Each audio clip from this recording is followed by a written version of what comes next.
What is up, everybody?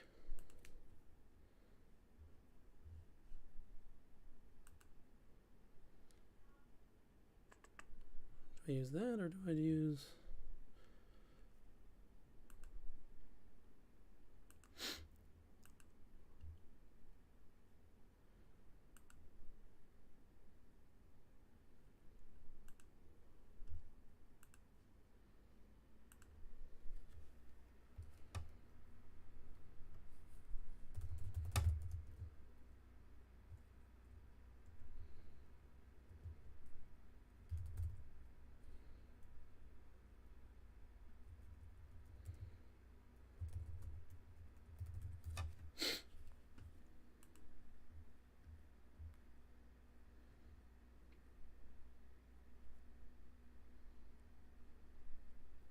What is up, Lou?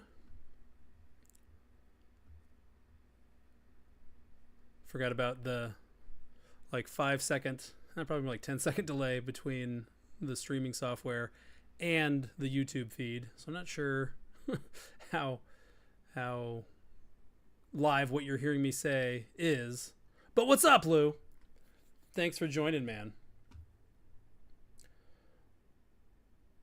Oh, man. Marvin Harrison Jr. on the telly.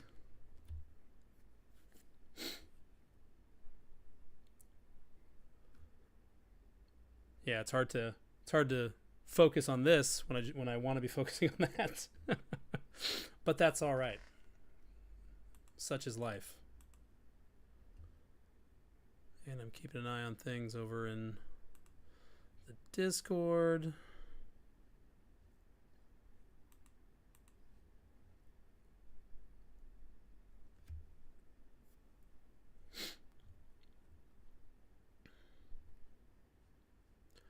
Oh man, we've got 2 concurrent viewers.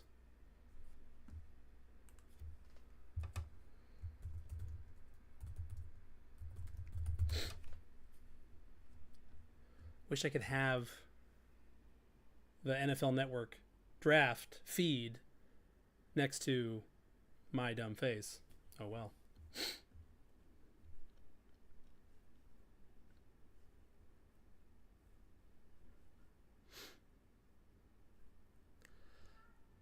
Yeah, it's like a solid 8-second delay between I say it and then I see it on the YouTube side.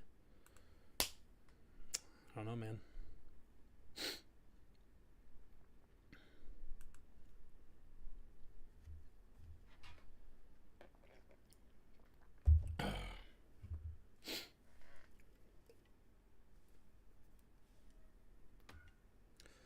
Beverage of choice for the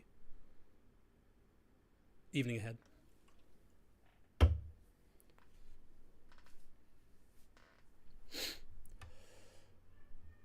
So it really seems like one of the big, I mean, obviously he's been a big riser really since the fall, but Odunze really kind of pulled even with Neighbors here right at the end, right leading into draft day. It's not going to surprise me at all at this point if he winds up going before Neighbors tonight. So that's one storyline I'm interested to see, is assuming that like the Cardinals stay put and they go on the clock. Are they going to go MH Shea? Well, no, they'll go MH Shea, but sorry, not the Cardinals. Assuming that the Giants don't take a quarterback, will they go Neighbors over Odunze? I don't know.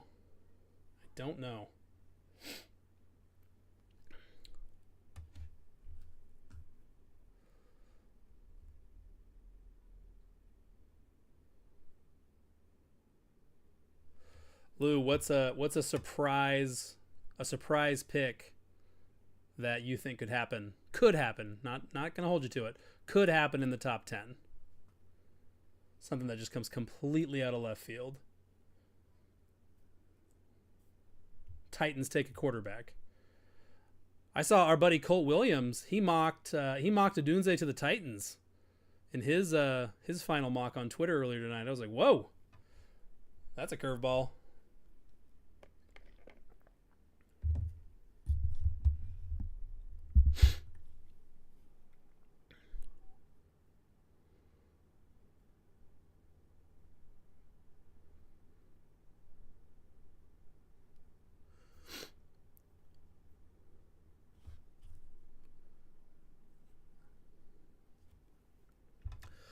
will want to know if the Bills who the Bills taking if they move up.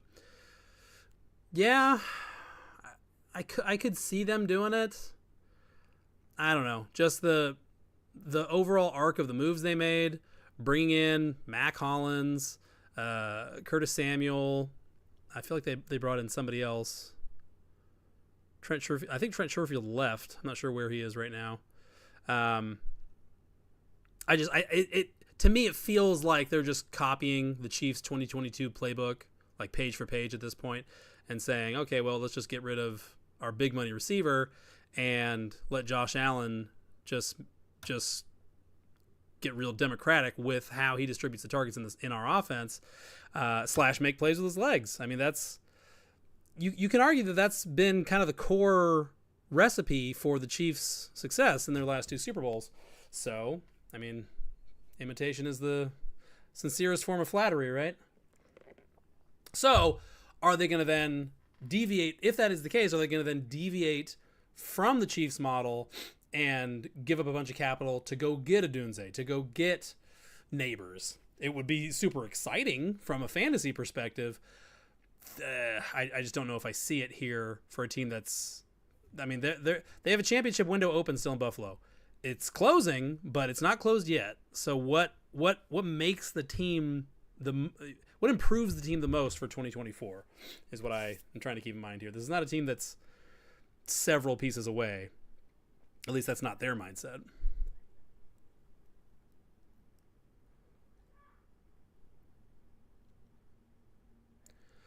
Kurt Warner, aging very well. Gotta admit. Looks a little bit like Nathan Fielder, though. He's got to be careful about that.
Obfusco! What's going on, man? Good to see ya.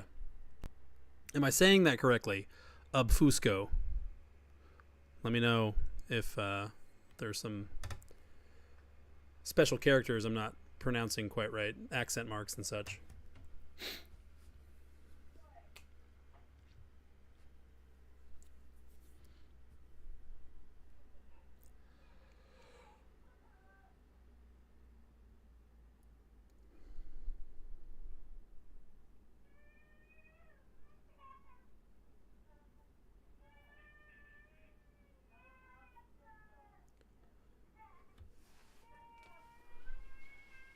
Be right back, boys.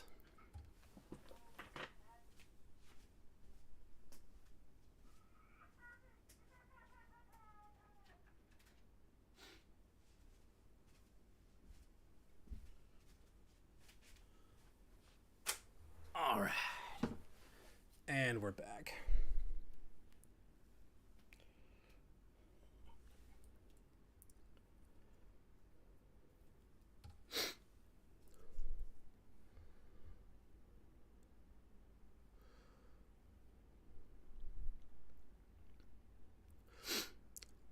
Fusco, I know you're St. Louis area.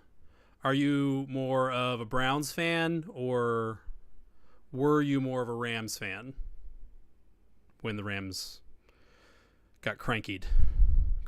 Stan Kroenke.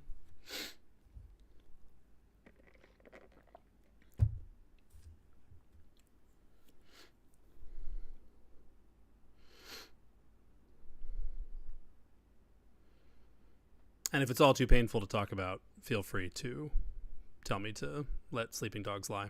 I'll understand. I'm a Cowboys fan. I understand the pain.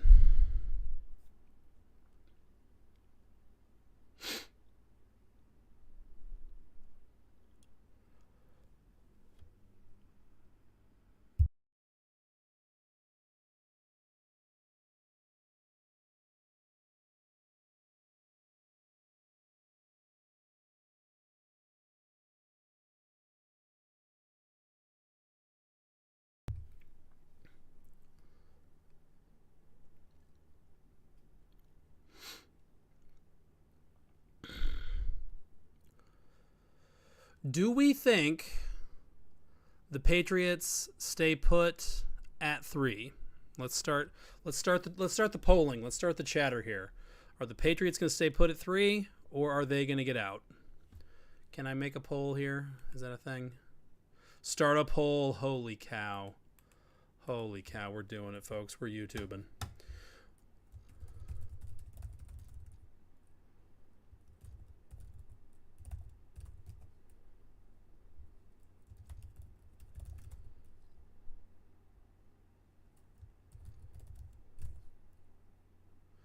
Bam. We got a live stream poll. You kidding me? We're getting fancified in here, folks. Getting out. Wait, what the heck? What happened to the poll? What'd you guys do to the poll? Why can't I vote? I made the poll. I can't even vote. Yeah, I'm going back and forth on that.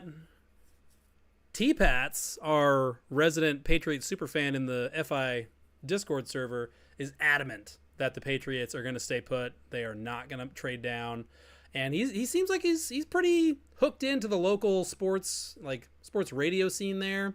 So I don't discount that. I definitely incorporate that into my expectations for what's going to happen at 3. But I think we'll know pretty quickly, obviously, once the Commanders' pick is in, assuming that they stay put at their pick at 2. Because if there is a deal for the Patriots to trade down, I kind of suspect it's already done. Like considering where that pick is in the draft, like if the Patriots are trading down, they've probably already worked out with a team that, okay, if your guy is here, we'll take the Giants, like the 6 and their 25 first, for example. That seems pretty plausible to me. If the Giants really like one of these quarterbacks, May or McCarthy. The Vikings, obviously, the other one that could come roaring up the board potentially. I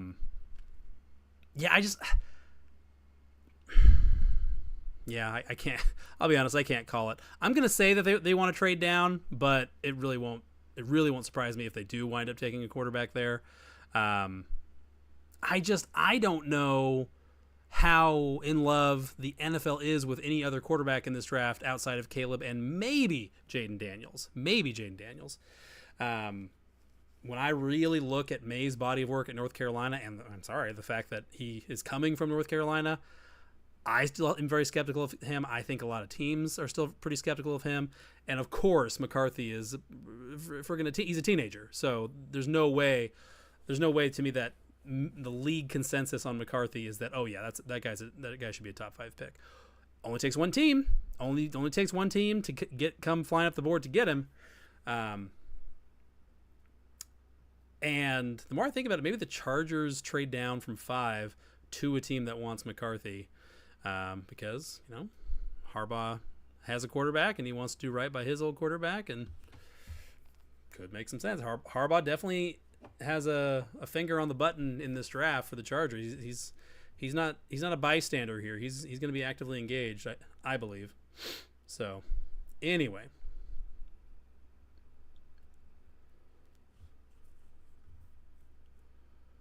I don't get why I can't vote on the poll. Oh, can I? I can't vote. Democracy is dead, folks. I can't vote.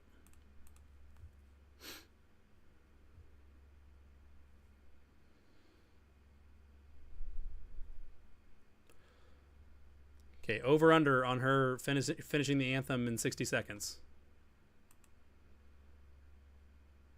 Over under 59.5 seconds, guys. You can take the over or the under on this anthem.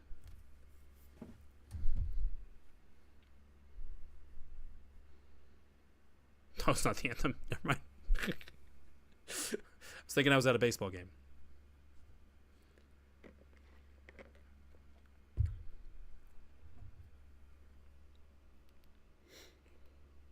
I feel like I've seen this Giants fan many times before. Does he go to every draft? If so, that man needs some antidepressives.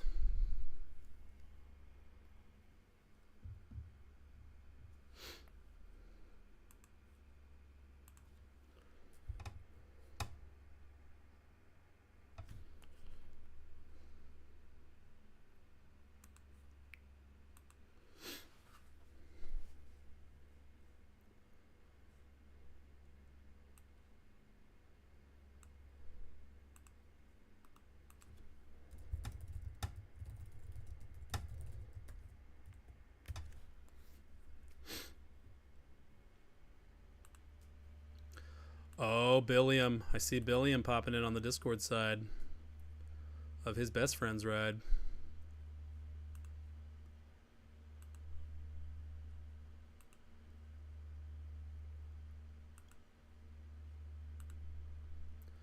Had to sign up for Hulu Live to get the draft tonight, Lou?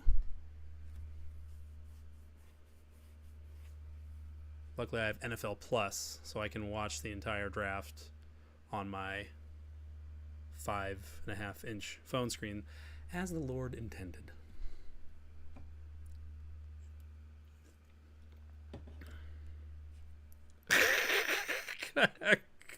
Colt Kramering his way into the live stream chat.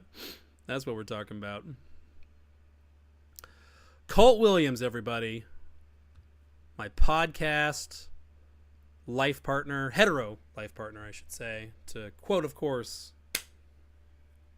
Jay and Silent Bob.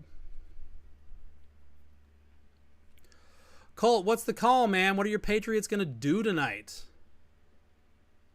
Are they staying put? And if they are staying put, who's it going to be? Are they going to get spicy? They're going to take McCarthy? Would they trade down from 3 just to trade back up to 4 and take McCarthy? Or I guess maybe 5. 4 or 5. We lost Colt already. But it was good to see him. Colt, missed you. Oh, you're back. Okay.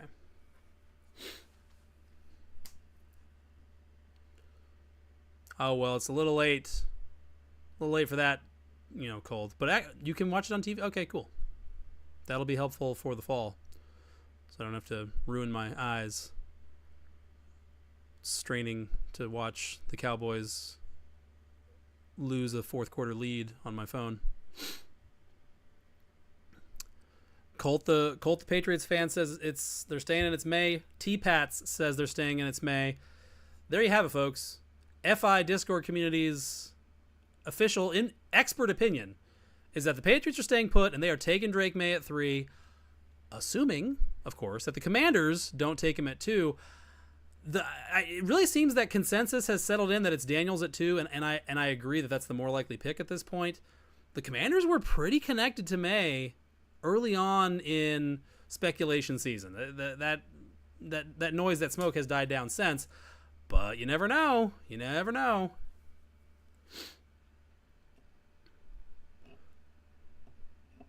Insiders, Colt says. Exactly.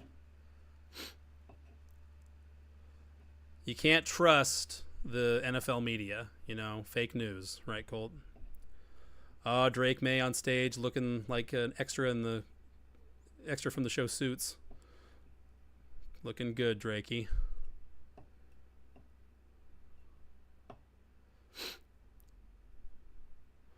Someone named Justin says, "Oh, I'm doxing myself."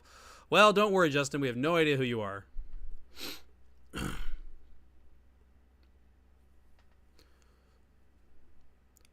Raised in Cleveland, and then Abfusco says, raised in Cleveland, moved to St. Louis in 2001. No team met with Brian. Colt Williams says, no team met with Brian Thomas Jr. one-on-one outside of the combine. If that's true, that is shocking. What does that mean? What does that mean? Probably nothing, or not, nothing significant. I still think the Cowboys could go there at their pick. Where are they? Cowboys are at. I should probably have the draft order up on they're 20-something, 24? Yeah, Cowboys are at 24. I can see that. Obviously, the Bills are squarely in play for any receiver in the 20s, assuming they don't come roaring up the board. But that is interesting. I guess because he's clearly not going to go in the top 12. Seems like last few weeks it's mostly players that are in contention for that kind of draft capital that are meeting one-on-one with teams.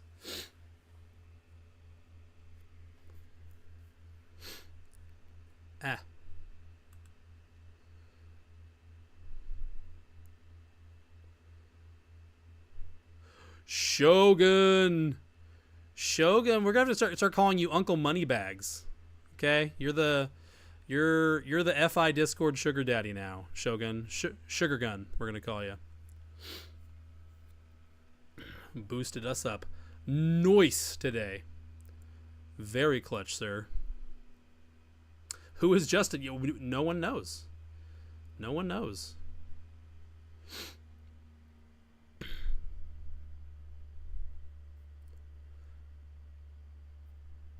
Brian Thomas of the Bengals is a popular one too. Obviously could see it. Sugar Gun. Okay, let's not get crazy with that one. Let's not take it out of context, boys.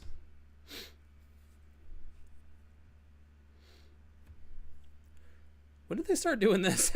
Having all of the green room guys standing like they're the infielders for a baseball game while the anthem is sung. I should probably be quiet for the anthem, huh?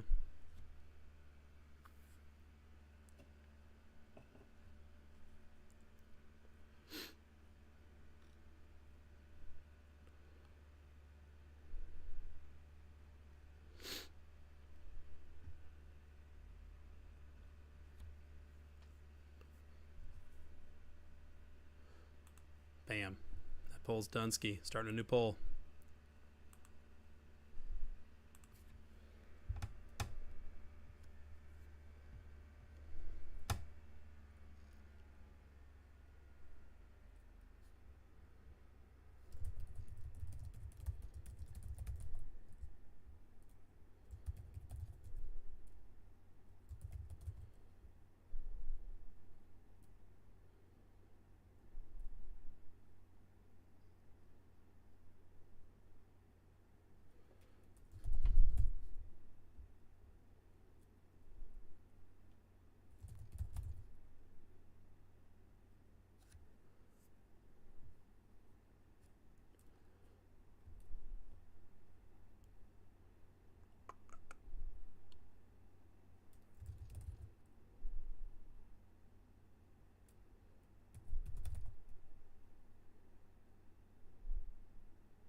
Boardy! Oh, we got the party going now. We got boards, baby.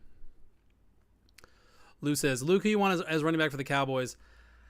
Whoever's cheap, honestly. I know Brooks to Dallas is a popular one, and I could totally see it happening. Brooks is also probably going to be the first running back off the board. He could go in the second. Who do I think is going to be the running back? Yeah, it's probably going to be Brooks. Who do I want it to be? Oh, God.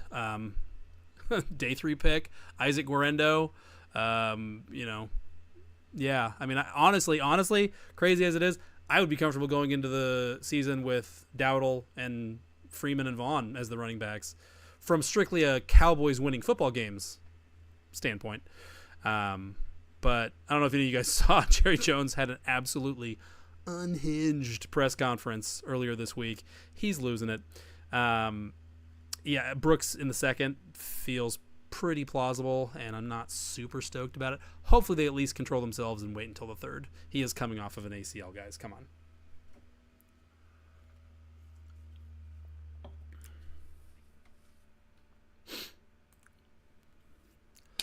Oh, everyone thinks it's the Vikings. Vikings going to be first team to move up. I could see it. I could see it. Our resident Justin says losing it? Question mark in response in regard to my Jerry Jones. He's losing his mind. He's losing his mental lucidity, in my opinion, and certainly in the opinions of all of the Cowboys fans that I know here in Dallas. Oh, losing it implies he ever had anything to lose to begin with. You know, that's easy to say. Okay, and it's already descended into childishness. Some of us think it's the Bills. I don't know what you're saying there, Justin. Zeke back in Dallas? Sure. I mean, he's going to be cheap as dirt. And, I mean, personally, I have the Cowboys dropping off. They're not. I do not think they win the NFC East. I'm not entirely sure. I mean, obviously, then the Eagles kind of implicitly are the favorite. But I'm interested to see what kind of vigor the Commanders come out with in the fall. Zeke, why not? I mean, is he going to be efficient? No, but he can absolutely gobble up 200 touches and fall into the end zone a half dozen times. Why not? That's what he was born. That's the role he was born to play. Okay, so among the assembled, Vikings move up first. Where are they going? Where are they going to move up is the question. That's our next poll.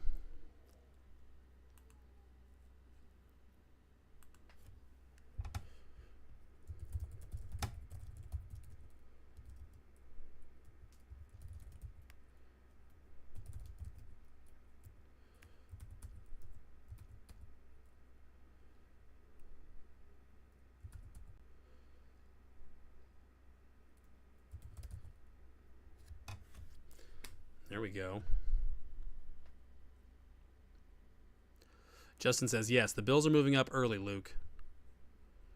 Maybe. They did go get that second rounder from the Texans, but how much grunt is that really going to have when we're talking about going from late 20s to wherever we assume the Bills want to be, certainly around 10?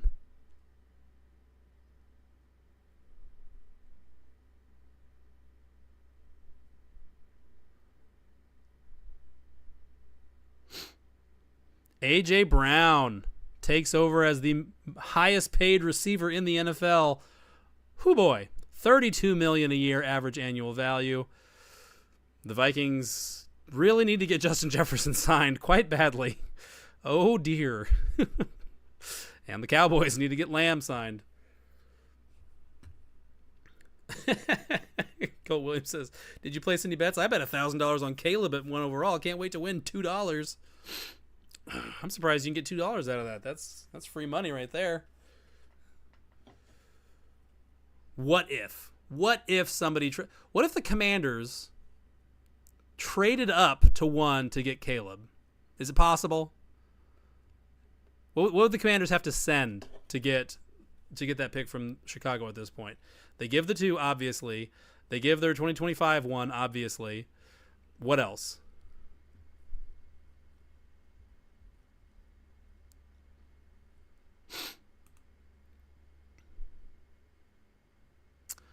We don't think the several of us don't think the Vikings move into the top 5 to go get their quarterback, which, considering they already have number 11, interesting.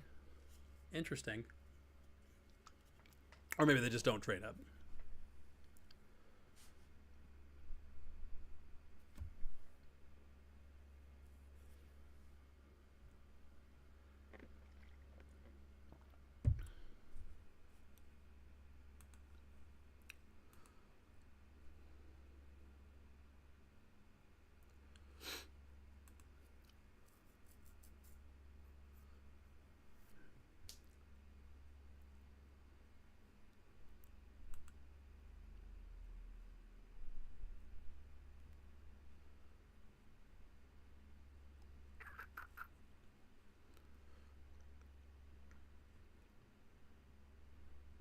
Oh, Lou's drinking right tonight.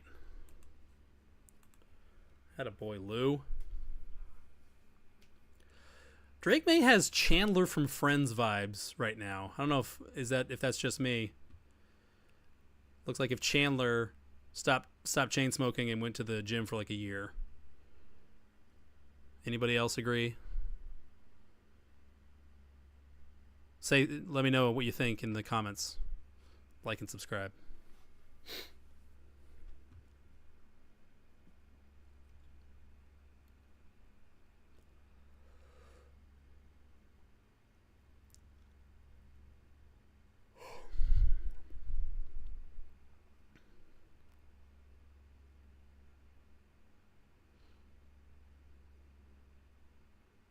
Colt feels my vibes. Oh, Boards disagrees.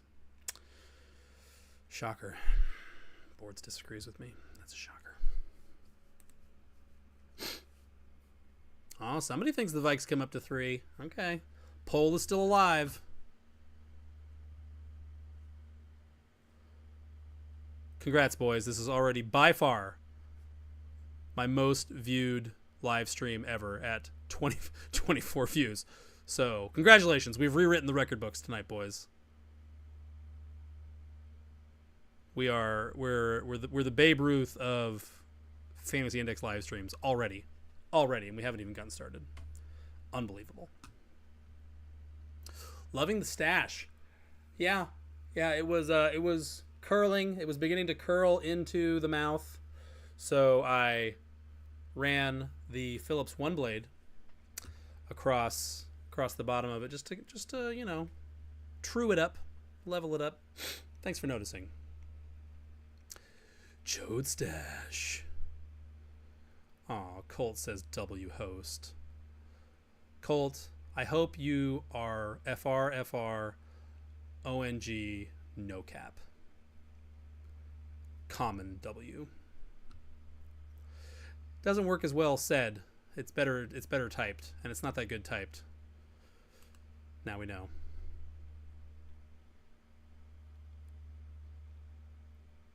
Thank you. Voice poll. Lou puts me back in the black on the Drake May Chandler comp. What are Drake May's comps? Chandler. early Chandler from Friends. The hair.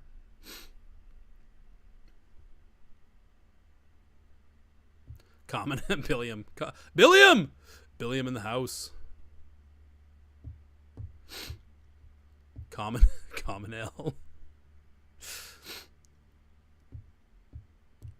Oh man. Okay, so for the historical record, since this is going on to the YouTube account, our resident Jets fan in the Fantasy Index Discord he's known simply as Billiam. He's now joined us here in the live stream chat, and he's pounded the table for the Jets to take Brock Bowers so relentlessly over the last few weeks. The table's gone. You can't prove that the table ever actually existed. He punched it into pieces, and then he punched those pieces into particulate matter. They're gone. They're in the ecosphere now. So if the Jets don't take Bowers, or if they get sniped for Bowers, Justin just said that we're gonna need wellness checks, and yeah, that's almost an understatement. I don't think we'll see Billiam for some time.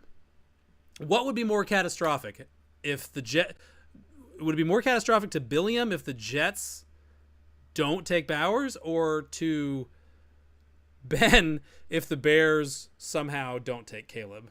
I already know the answer, but I want to put the thought in everyone's heads. Ben is, of course, he runs the Fantasy Index blackout for us now, and he opted into Bears fandom even though he's from Kansas City. So that was unfortunate. But yes, he's a diehard Bears fan, and obviously the Bears have been waiting for their savior at quarterback for many moons. So yeah, I might have to drive up. And check on Ben if the Bears take Marvin Harrison Jr.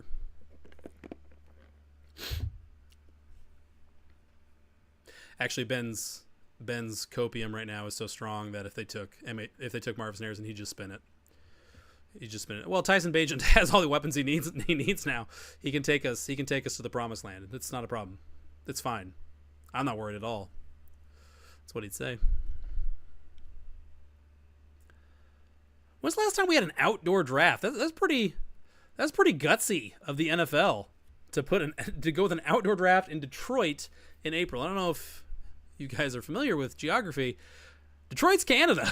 Detroit is pretty much Canada. So, yeah. Gutsy. Oh. What? Why isn't the clock started? I want the music.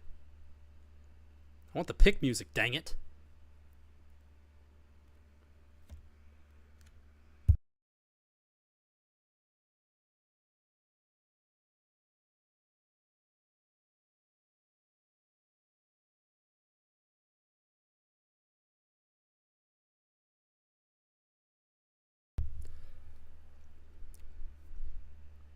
Danny J. Justin says, I can't hate on Ben for being a Bears fan in Kansas City since I'm a Bills fan in Kentucky. Yeah, you can't hate on anybody at that point, buddy. You are zoned for the Bengals at best. And yeah, you co-opted someone else's misery. Justin, frankly, I would prefer that you pull receipts showing that you were a Bills fan prior What's up, to guys? 2021. Because, yeah. Bandwagon. Hashtag bandwagon. I need a bandwagon check. Has it started yet? Who the heck? Who are you? Oh, I got audio coming in from there. How do I...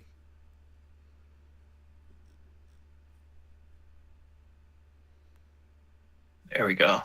There we go. I heard Ben start Great. talking in. I saw some Crazy Lions fans, and it went straight to commercial. I thought, Justin, it was you talking. It's like, how did you start talking in my live stream across space and time? But no, it was Ben. Damn! Look at that crowd! Holy cow! That's wild.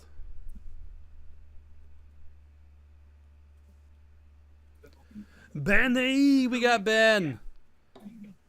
Oh, it's a true war party now.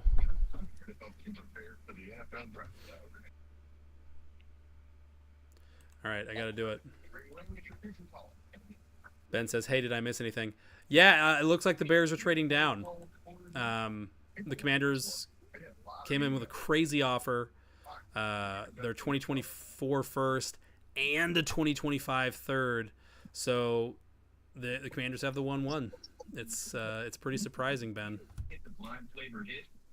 For the historical record, none of what I just said actually happened. I just was trying to give Ben a panic attack live on cam. Oh, Arthur. We got Arthur from Arthur, the social media maestro for Fantasy Index and rabid Oregon State alum, just going to come in and bang the drum loud and proud for any Oregon State player, no matter, it could be the 9th round. And he's like, oh, here goes our kicker. Arthur, no shame. I love it. Language, Billiam. Language.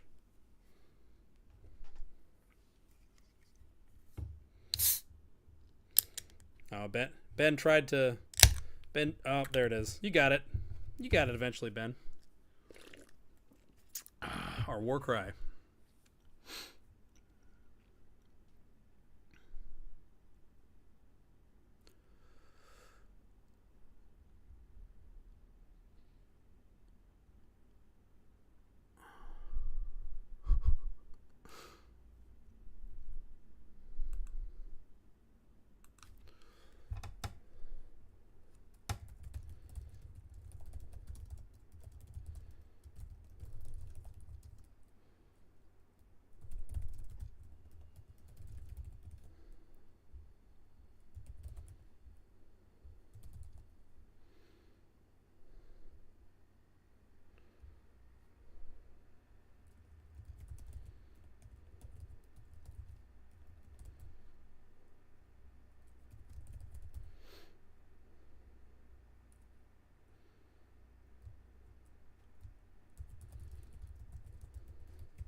Sorry, Ben. Had to do it. It's good content.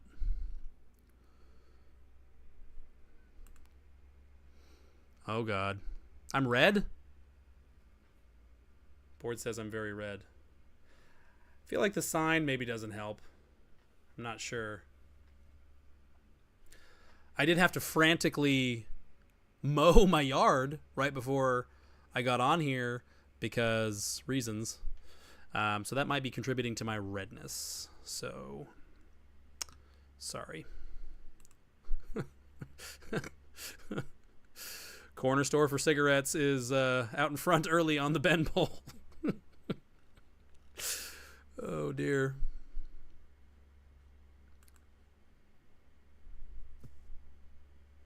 I can't vote on these polls, and it's breaking my heart. It's breaking my heart, guys.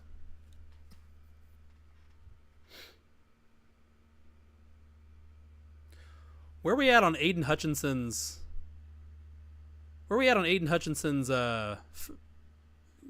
Friggin' Tina Turner face makeup that he does? I'm not sure. I go either way on it. I think it's one of those things where as long as you're really good, it's cool. The second you're not, it's like, bro, come on. You have 3 sacks and it's Christmas.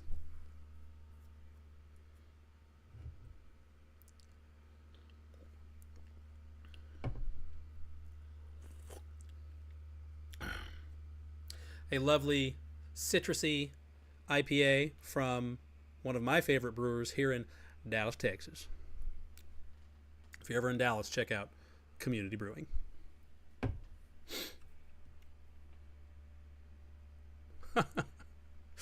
Oh no. Corner store has won for Ben. Ben, here we go, bud.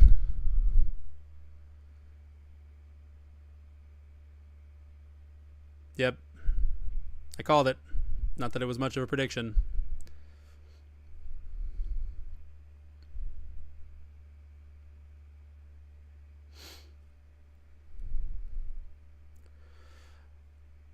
Let's kick the tires and light the fires, boys.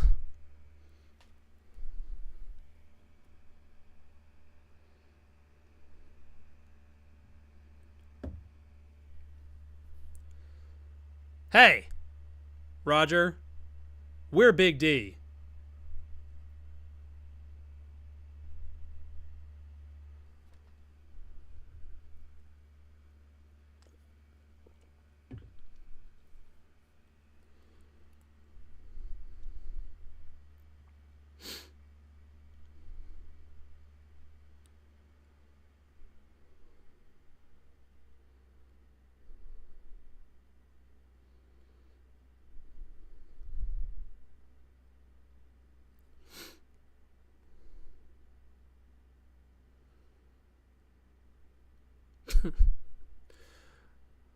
Amon Ra to the stage. What? Calvin Johnson. Oh. Of course.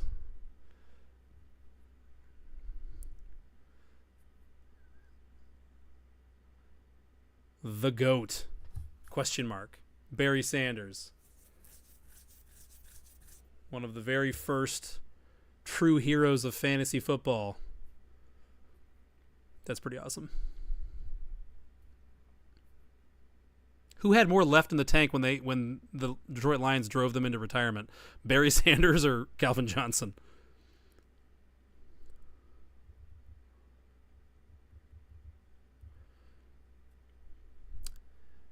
Amon Ra just got $120 million and he still can't afford a tie. Shambles.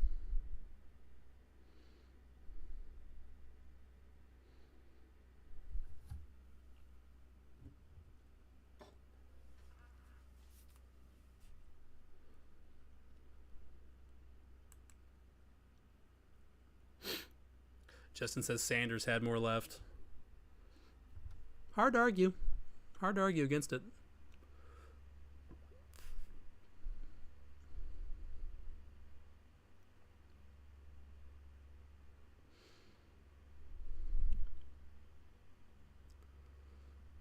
28 and 60 for 33 and 39, Justin.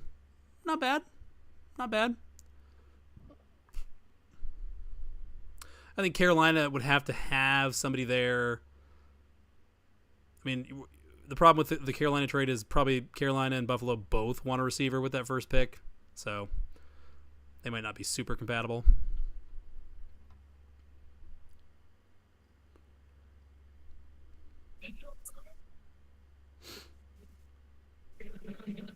Okay, the 2024 NFL Draft is now on the way.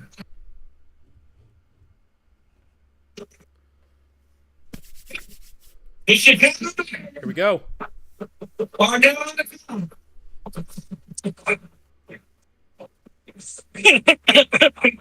are on the clock, boys. They would love to follow the blueprint at the line and say, comfort them up by being a game away from the Super Bowl.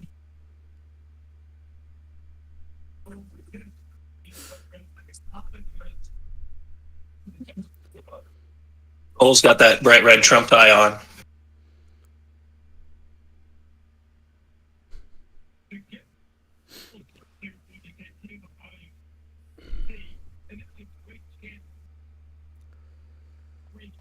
Why is this pick not already in? Come on, guys.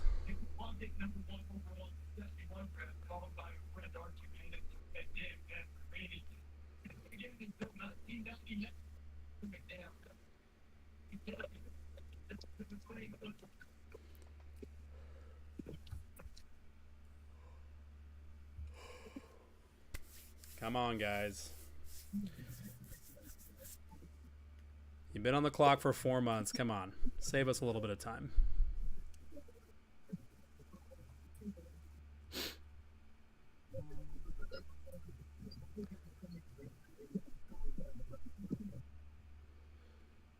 Maybe they're sitting on the phone lines just seeing if they get a call. Caleb is the best number one pick since who? Is this guy saying that the Bears are too good for a rookie quarterback to be the quarterback of? Is this the argument this guy's trying to make? This guy went number one. And even then, it's very much open for debate. But who do you have to go back to find a guy that Caleb Williams isn't definitely better than? Or just definitely a better prospect than? T-Law? Further? Not as far? Bryce Young?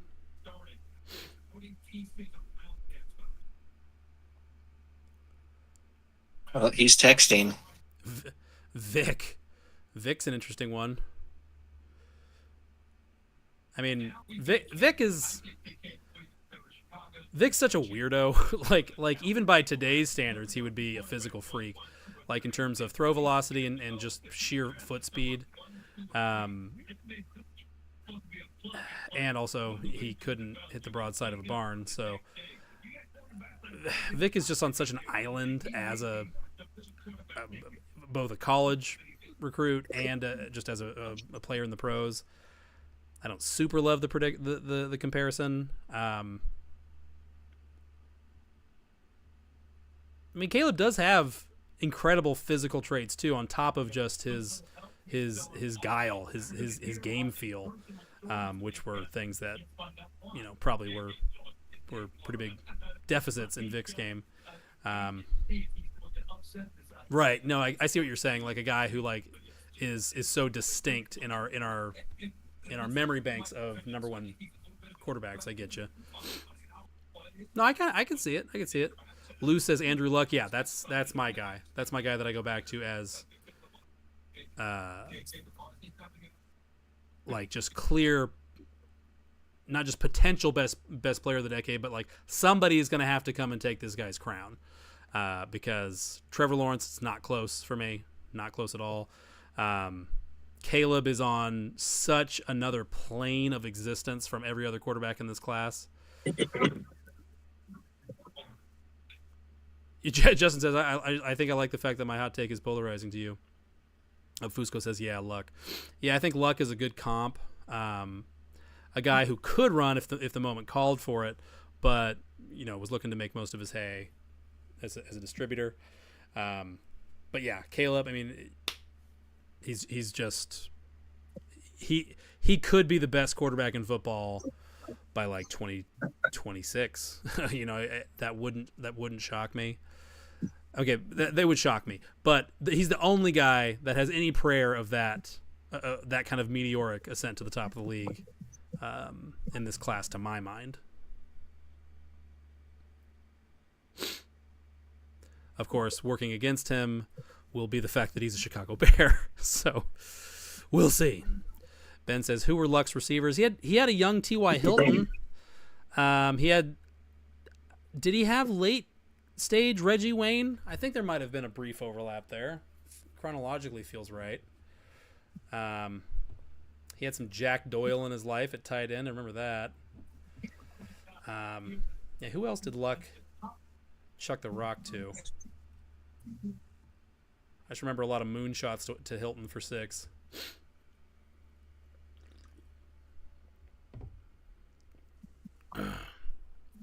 Okay, come on, Chicago. You're going to use the full 10 minutes. What is this? They better. I want to see. They need to cut to the Bears war room. I want to see somebody on a dang phone, and not, you know, playing Angry Birds. Testaverde, Justin going to Vinny Testaverde. I like it.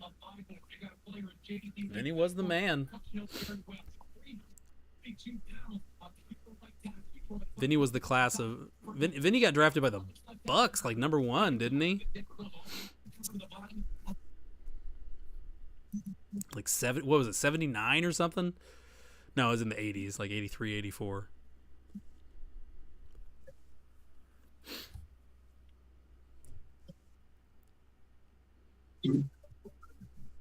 Oh, Daniel Jeremiah got jokes.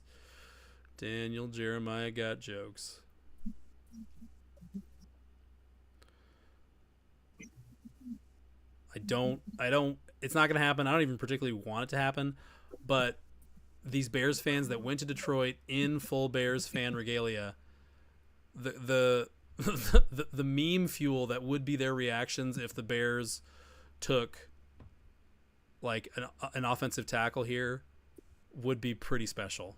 Would be kind of an instant sports classic. Ben says, cram some sport peppers. What?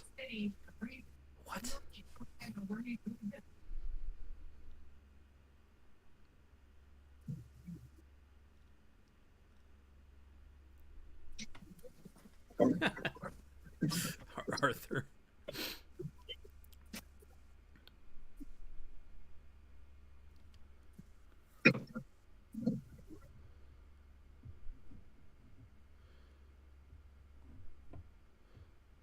Oh, here we go.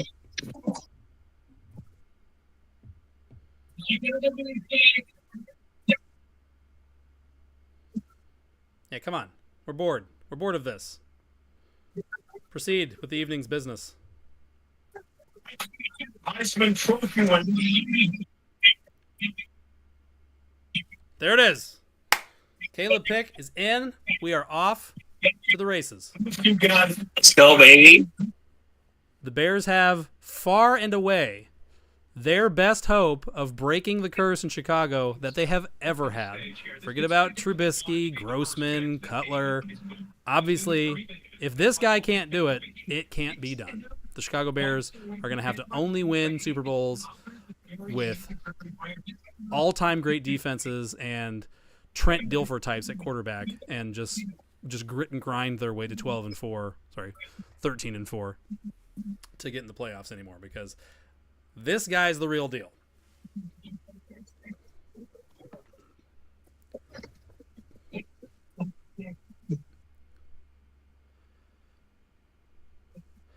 I don't know about the long hike they make the players do. Having Mac Jones walk from the very back of the Amazon warehouse to the stage a few years ago. Like, what is the point of that? Put the room close to the stage. This is all custom built here. This isn't a permanent installation that they've got here. Come on. Okay. Caleb picking the tank. Most obvious thing in football is now confirmed. What are the Commanders doing here, folks? I'm going to get the poll up. Oh, yeah, Ben. Ben, you are free to stay with your family if you so choose. You don't have to go to the corner store. You're reacting to the picture that we just showed. You just watched your son make at the number 1 overall pick in the NFL draft. He's going to the Chicago Bears. What are your emotions? AJ Brown just got paid.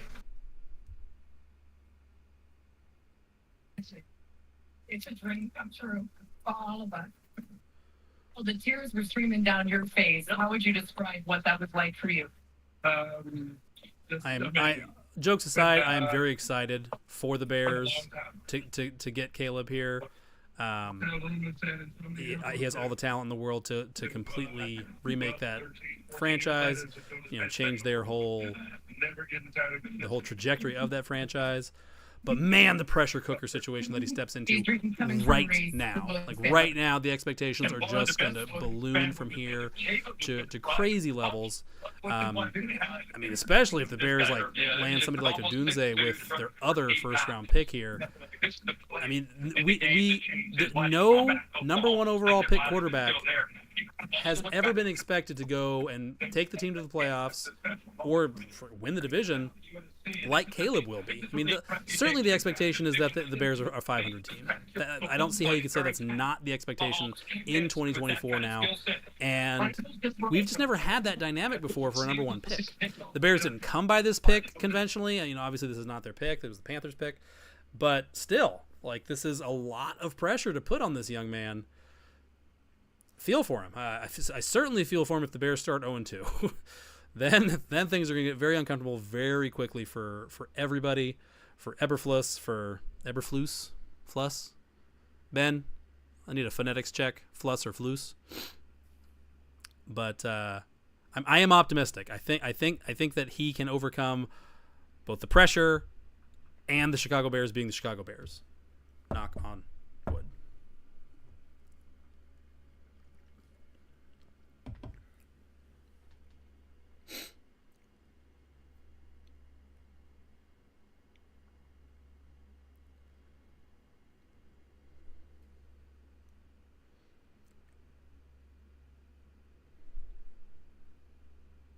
Caleb cares about the custodians, guys. Finally get confirmation. Oh, man, we are almost evenly split on who the Commanders' pick is here. 1 vote separates them. Oh, Peter's on the phone.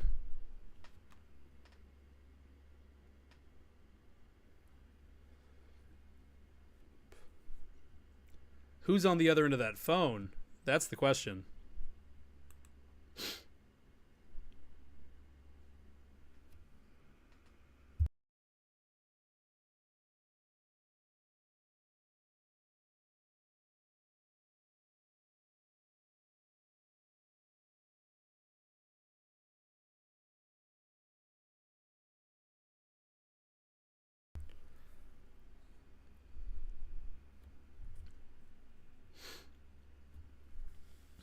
And we're going deep into the clock here. Commanders have 2.5 minutes left. Yeah, I really don't know. I really don't know if they're gonna have the gall to go with Daniels. We haven't had a true run first quarterback like Daniels go this high since Vic.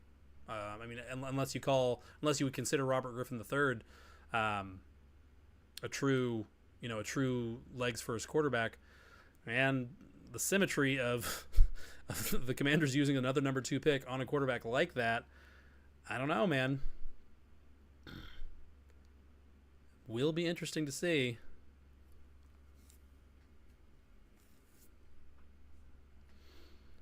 And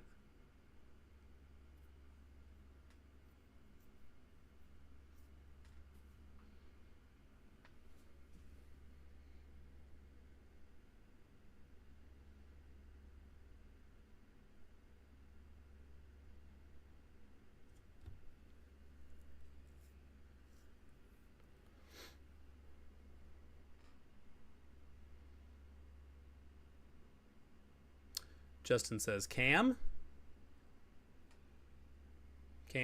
Akers, Cam Newton. Oh, Cam Newton, right? Yeah. I guess. No, you're right. Cam Newton was definitely a runner in college, and in the pros. He's the all-time leading. Is the most rushing touchdowns of any quarterback in NFL history by a lot. So yeah, Newton is a good one. You're right. Oh, I think Lou's a little bit ahead of me. Sounds like it's Daniels.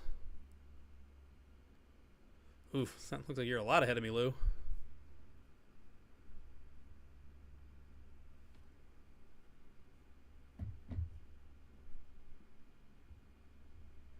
It's Daniels. Okay, now things get hinky real fast.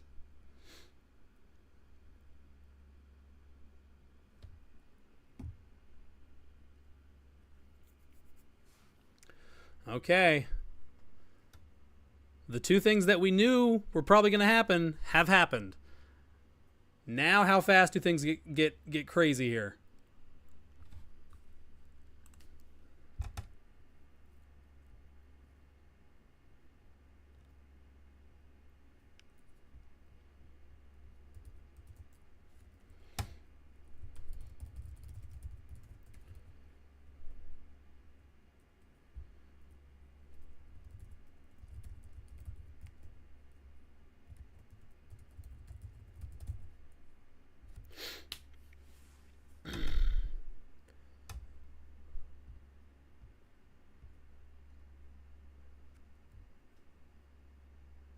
The phone lines have got to be lighting up in the New England War Room right now. Arthur says Daniels has that weird elbow. I never seen an elbow do that. I know throwing a football puts a lot of torque load or whatever on your elbow, but I didn't even know elbow meat could do that. So yeah, that alone made me a little concerned, a little skeptical about Jaden Daniels. Obviously, from a fantasy standpoint, like there's going to be a ton of intrigue around Daniels, around Williams too. But especially in leagues that are more generous toward rushing yardage, Daniels could absolutely he could wind up being the first rookie off the. He could have the highest ADP of any rookie quarterback in redraft leagues this fall, just because the rushing floor is so tantalizing. I don't know that he's going to necessarily threaten even like 8 rushing touchdowns, but he could go over like 900 yards rushing pretty easily. He's the best. He's instantly the best open field runner in the NFL, other than Lamar Jackson at quarterback. Like day one, his not just his straight line speed, but his fluidity, his change of direction. I mean, he's a genuine open field threat, menace at the quarterback position. So if he plays 17 games, there's no way he comes in under 750 yards rushing, and he could top 1,000. Would not be super surprising. Just depends what Cliff Kingsbury wants to do with him. Kyler Murray had some plenty strong rushing production under Kingsbury in Arizona, so there's no real cause for concern there. But obviously also those Cardinals offenses never quite fulfilled their potential, fulfilled what fantasy owners, fantasy managers were daydreaming of when Kingsbury came aboard.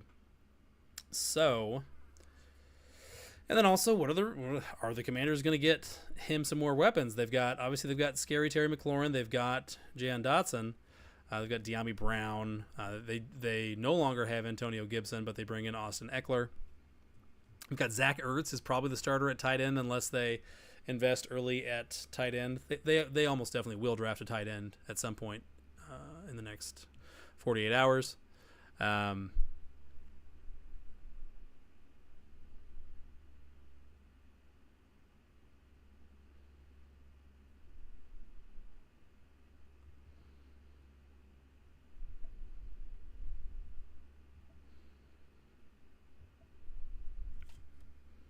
Okay. You heard it from IRAP that Pats are gonna stick and pick, as they like to say.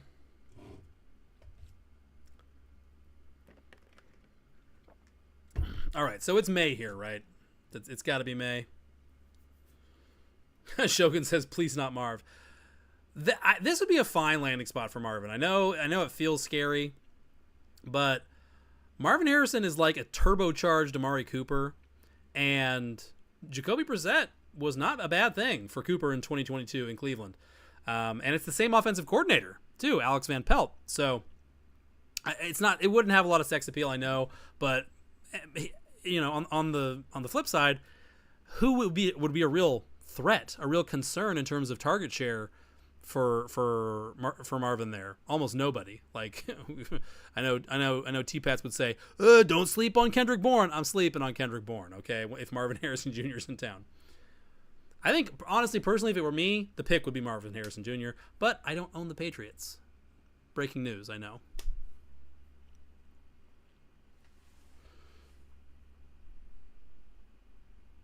Are we going to take a Southern boy up north?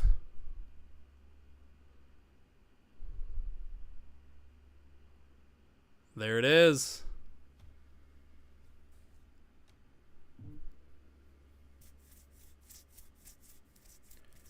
There it is. All right, so the board so far breaks exactly as expected, and the Cardinals, who were wheeling and dealing like crazy at the top of the draft in 2023, are now on the clock. Is it time? Is somebody going to come get this pick? Will it be the Giants? Why not? Actually, the Giants kind of don't, and now that I stop and think about it, if the Giants are coming to get this pick, it's got to be for Marvin Harrison, right? Because the Cardinals don't need a quarterback. The Chargers don't need a quarterback. So if the Giants want McCarthy, they can, to their minds, they can probably just stay put here and not bleed draft capital to, move up the board.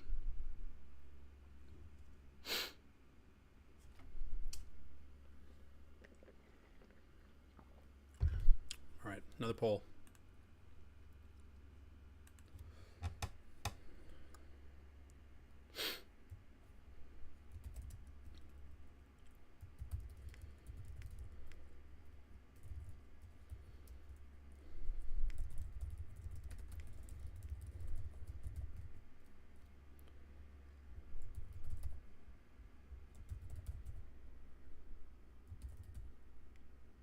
Bam.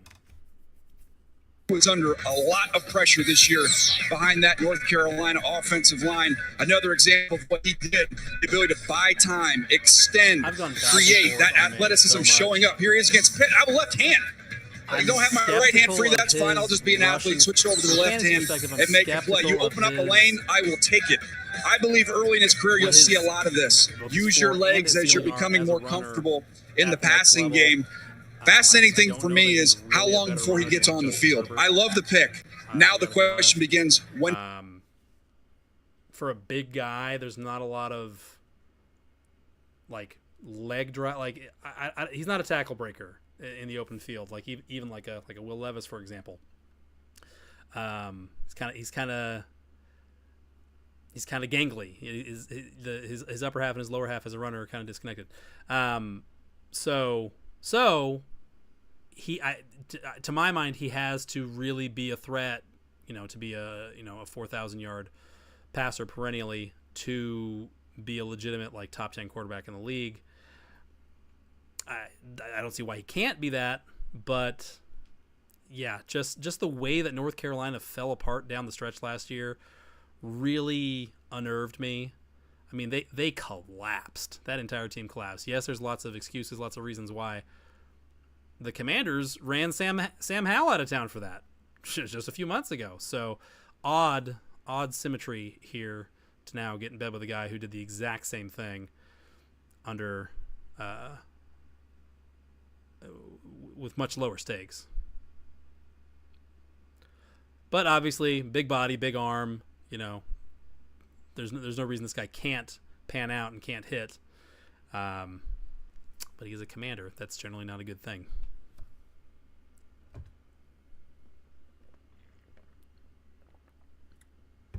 Or sorry, Patriots.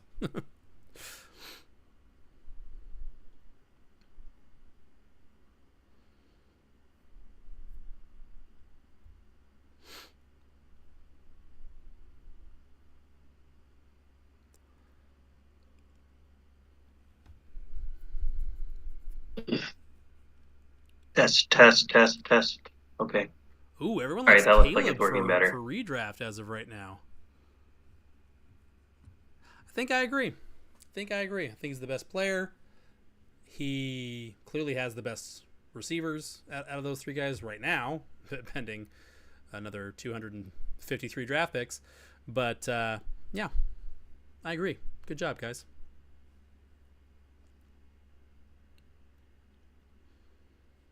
Okay, MH Jag to the desert.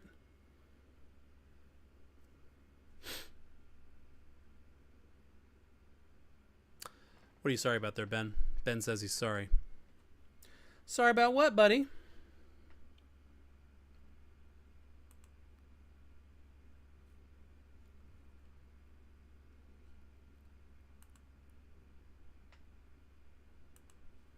Ooh, Fusco put the kiss of death on Drake May. He says Drake May reminds him of Mitchell Trubisky. That's never good.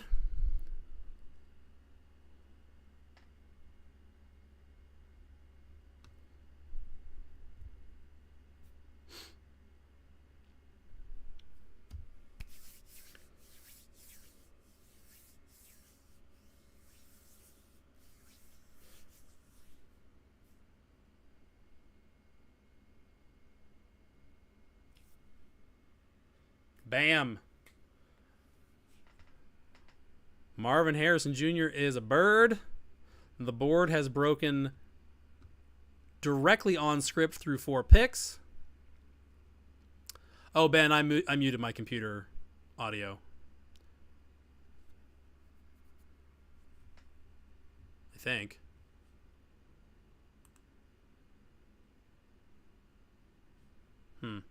I'll close stages just in case it's jumping over to the live stream.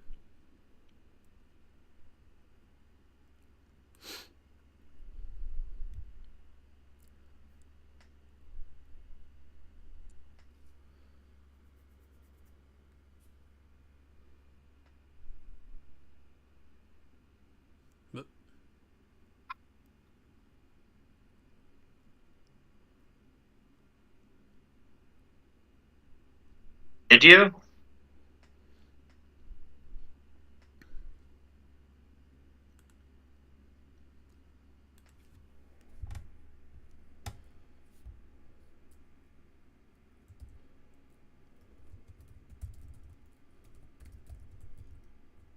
Here, let's fix this audio stuff really quick.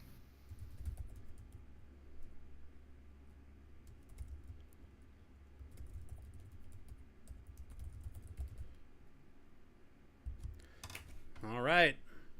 Obviously, the two crown jewels of 2024 Superflex Dynasty rookie drafts are Caleb and Marvin Harrison, and they both have found teams. Who's your number one? If you're at number one in a rookie draft in the next few weeks, months, what have you, never assume that you don't need a quarterback more than you need a receiver. You're just going best player available. Who is your guy? Who are you taking with that pick?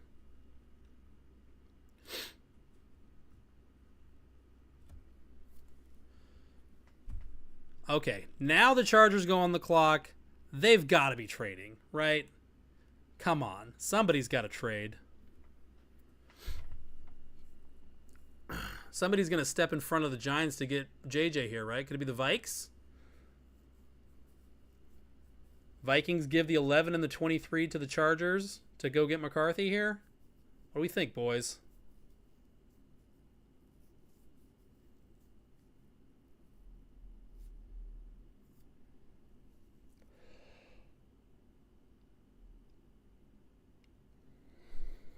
Why did you think you would be the first receiver taken, Marvin Harrison Jr.? Because I'm Marvin Harrison Jr., draft lady. That's why. You tell her. You tell her, Marvin. This lady doesn't know. She better ask somebody.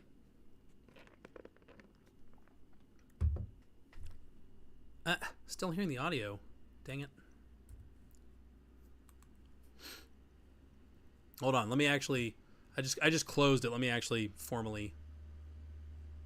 How do I just leave?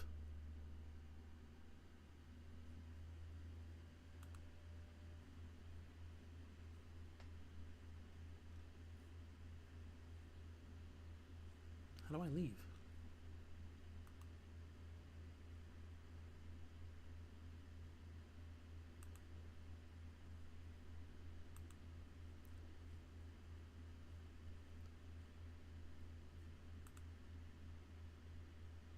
Okay, good. Thank you, Ben.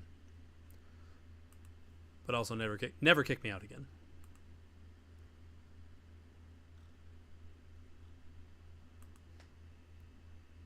Oh, they got some Beverly Hills Cop theme music tonight.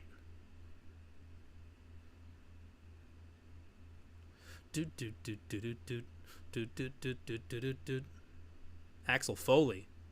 What do you guys know about Axel Foley? Ooh, Shogun says Brandon Ayuk trade here would be cool.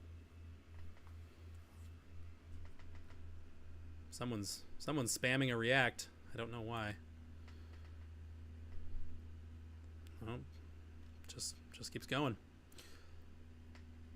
Ayuk for the 5. Too expensive. Nobody's given the 5 for Ayuk. I don't think. Give up a first just so you have to turn around and break the bank? Nah. Not Harbaugh style. Jim Harbaugh's 49ers never finished higher than 29th in the NFL in pass attempts in his 4 years there. He don't need no Brandon Ayuk. Ben. And we're not going to fall for a banana in the tailpipe. And you're not going to fall for a banana in the tailpipe. That's my Axel Foley / Eddie Murphy. All right, back on topic, folks. Let's get back to it. Come on, let's get serious here. This is not joke around time. It's the NFL draft. Jesus. Close on the Caleb versus MHJ for number one pick worthiness in rookie drafts. Caleb up 3-2. God, it's a tough one. I've gone back and forth more than once myself on, in a vacuum, who is the number 1 pick there. I did ultimately land on Caleb. Just because in Superflex, the difference making capacity of a top 2 or 3 player is generally bigger at quarterback than at wide receiver. But man, you can argue that one either way, and people will in the months ahead for sure. We finally have a new LeBron versus Michael Jordan argument that nobody can ever win.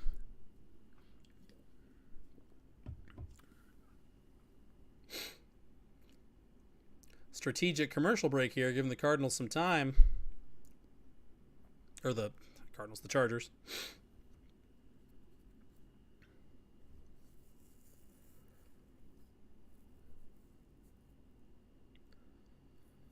Does make a certain sense for the Chargers to trade down here. Who do they really need if it's not a receiver?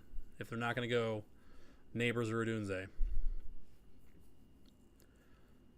Obviously, Harbaugh loves him some O linemen. They could take Joe Alt.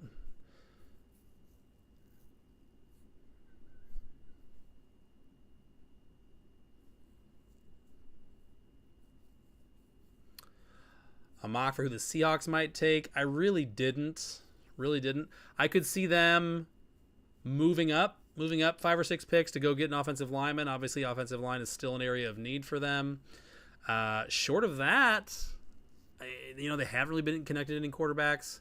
Certainly since the Sam Howell trade, the Seahawks famously haven't invested more than a 4th-round pick at quarterback in many, many, many, many moons.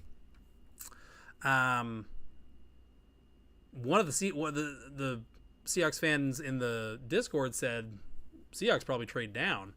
That I could see it. I could see it. So yeah, I don't have a good feel, honestly, for what the Seahawks feel they need. Hopefully they don't take another first round running back as has been tradition. Please no Christian Michael pick here, Seahawks, please. If you don't remember who Christian Michael is, exactly. Oh, pick is in. Chargers staying put. Is it an offensive lineman or is it a wide receiver, guys?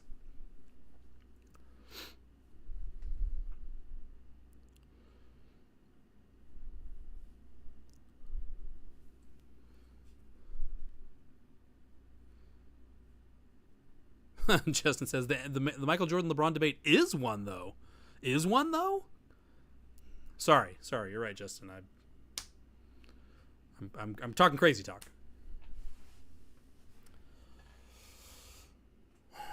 Is it a Dunze?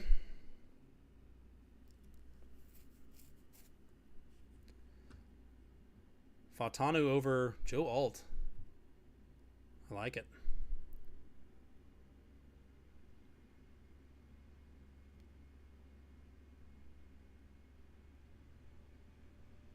There it is! Harbaugh gets his man, gets himself a Notre Dame man. We are finally off script. Off some scripts, at least. Neighbors on the board. Odunze on the board. McCarthy on the board. All right, let's get it up. Ben says total Harbaugh pick. Yep. Chargers never met with Alt either. Harbaugh had already seen all he needed to see, apparently.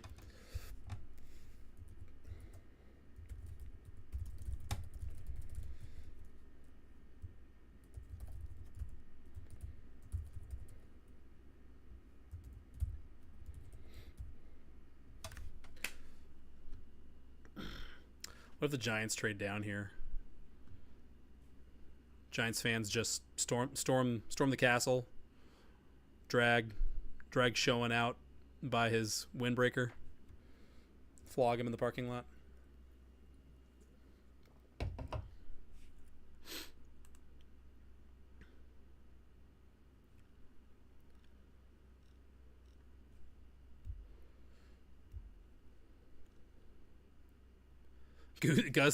Lou says Gus Edwards stock going up. Yep.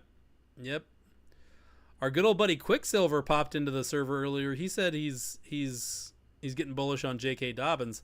I think he's got some J.K. Dobbins stocks that he's trying to breathe some life into. But yeah, the Chargers are going to have a lot of work to go around. If you can breathe, you can work in Los Angeles. But Ben says Gus's sleeper status is going to be short-lived, sadly. Yeah, no, it's already over. Gus could be the Raheem Mostert of 2024, like an older cheap scumbag that isn't that good but gets 12 plus touchdowns anyway. And obviously Raheem Mostert is pretty good. Gus Edwards, I don't know, never caught more than like 6 passes in a season. That's hard to love in the year of our football lord, 2024. All right, what are the Giants doing here? Are they trading down? Oh no, they're talking to their boy. JJ McCarthy was on with Rich Eisen, said he has a pretty good idea. I think McCarthy's the pick here. Lou, I said the magic word, Mostert.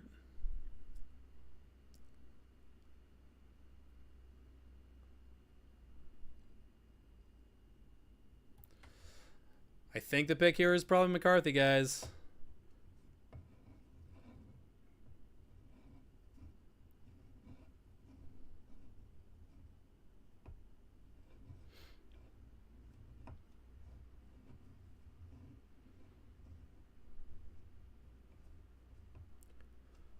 They said Tommy DeVito 3-3 as a starter in 2023. Thanks NFL Network. It's very pertinent information right now.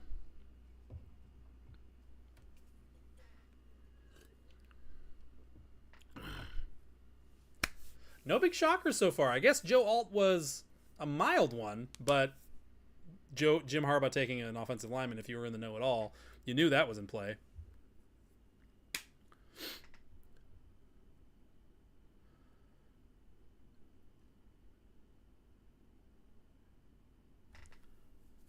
I think McCarthy with Dable is Ben says DeVito hand gesture.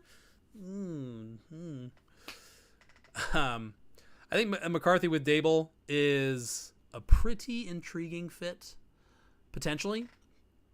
Of course, the counter argument to that is, if you want a quarterback that can run and that Dable should be able to QB whisper into being an acceptable passer, why did Daniel Jones fail so spectacularly? Good point. If you don't think Daniel Jones is actually just not very good, then it's hard to be optimistic about McCarthy the Giant. I think Daniel Jones is terrible.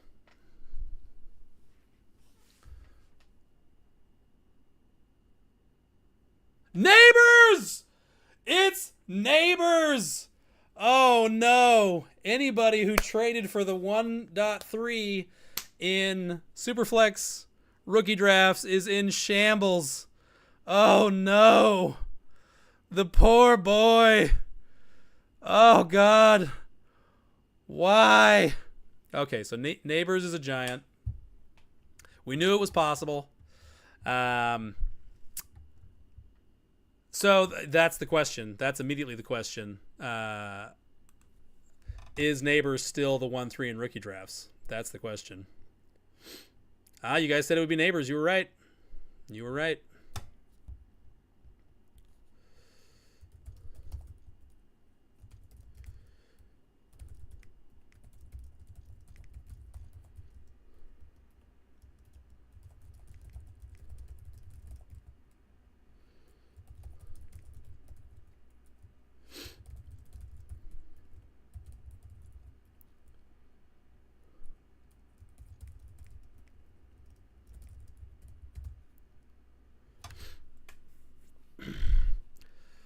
They did it to him. They did it to him. Neighbors going to NYC. Hateful. So, this, for me, this really does torpedo Neighbors' 2024 appeal quite a bit and moves him into, it puts him on my, November, December buy low list, because I don't think he goes into Thanksgiving with even anywhere close to 500 yards receiving, and not because he's not for real. I think in the weeks ahead, the months ahead, there's going to be a general talking ourselves back into Daniel Jones, talking ourselves back into the offense, because Neighbors is so good that surely he can be a tentpole that helps prop up this offense, and I don't believe it works that way. And frankly, the Giants have shown no desire at all to funnel targets at any particular player in Dable's two years on the job. If anybody can change that, it's a player like Neighbors. Yeah, sure, but I want to see some indication first. So if I'm at 3 in a rookie draft, I just went into existential agony, because Neighbors should be the pick on talent. But now that's all messed up. So I'm glad I don't have the 3 in any rookie drafts.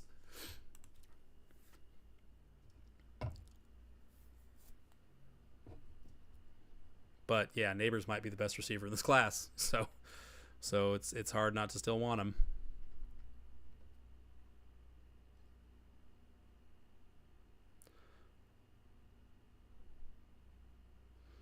Oh dear.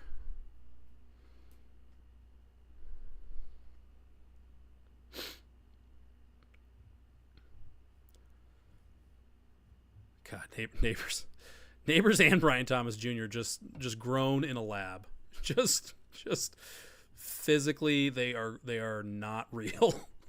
Unbelievable.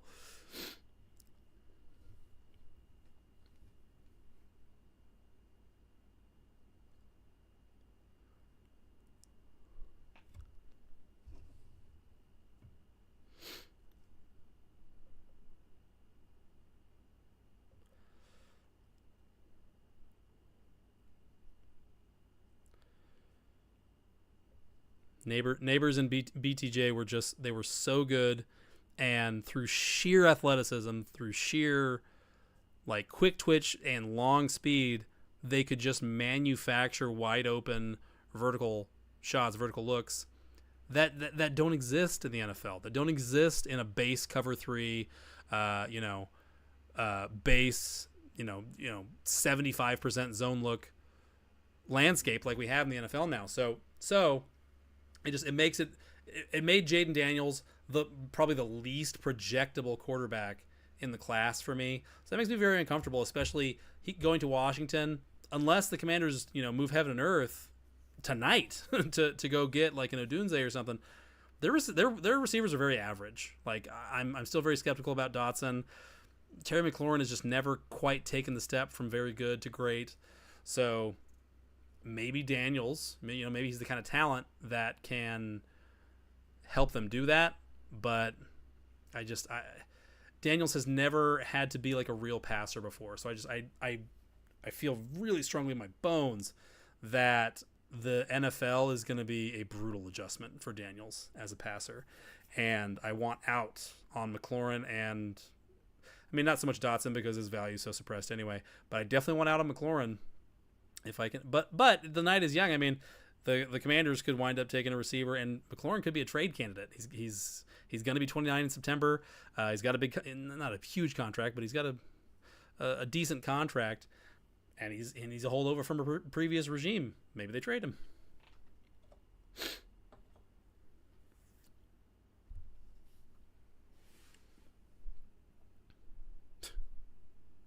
Peyton missed his calling. He should have been an actor. Football thing was a waste of time for him. Justin says Rome has a better career than Neighbors. Absolutely could happen. As much as I love Neighbors and the tape is just unbelievable, could he be Corey Davis? Yeah. It is possible, especially going to the Giants. That ups the possibility of that bigly, a lot. So, and yeah, Odunze, you could very easily, very convincingly argue that Odunze is a better fit for where the NFL is now as a guy who I don't know that he is going to wind up being a better zone coverage punisher than Neighbors is, but based on college production, based on college usage, it certainly looks that way. So yeah, Odunze could outproduce Neighbors easily. Unless Odunze somehow makes it to the Panthers, Odunze will outproduce Neighbors over the next 2 years. That I'm willing to say right now. So Justin says, who's the best quarterback Scary Terry has had though? Yeah, Howell. Howell. You could say, I guess, Alex Smith briefly.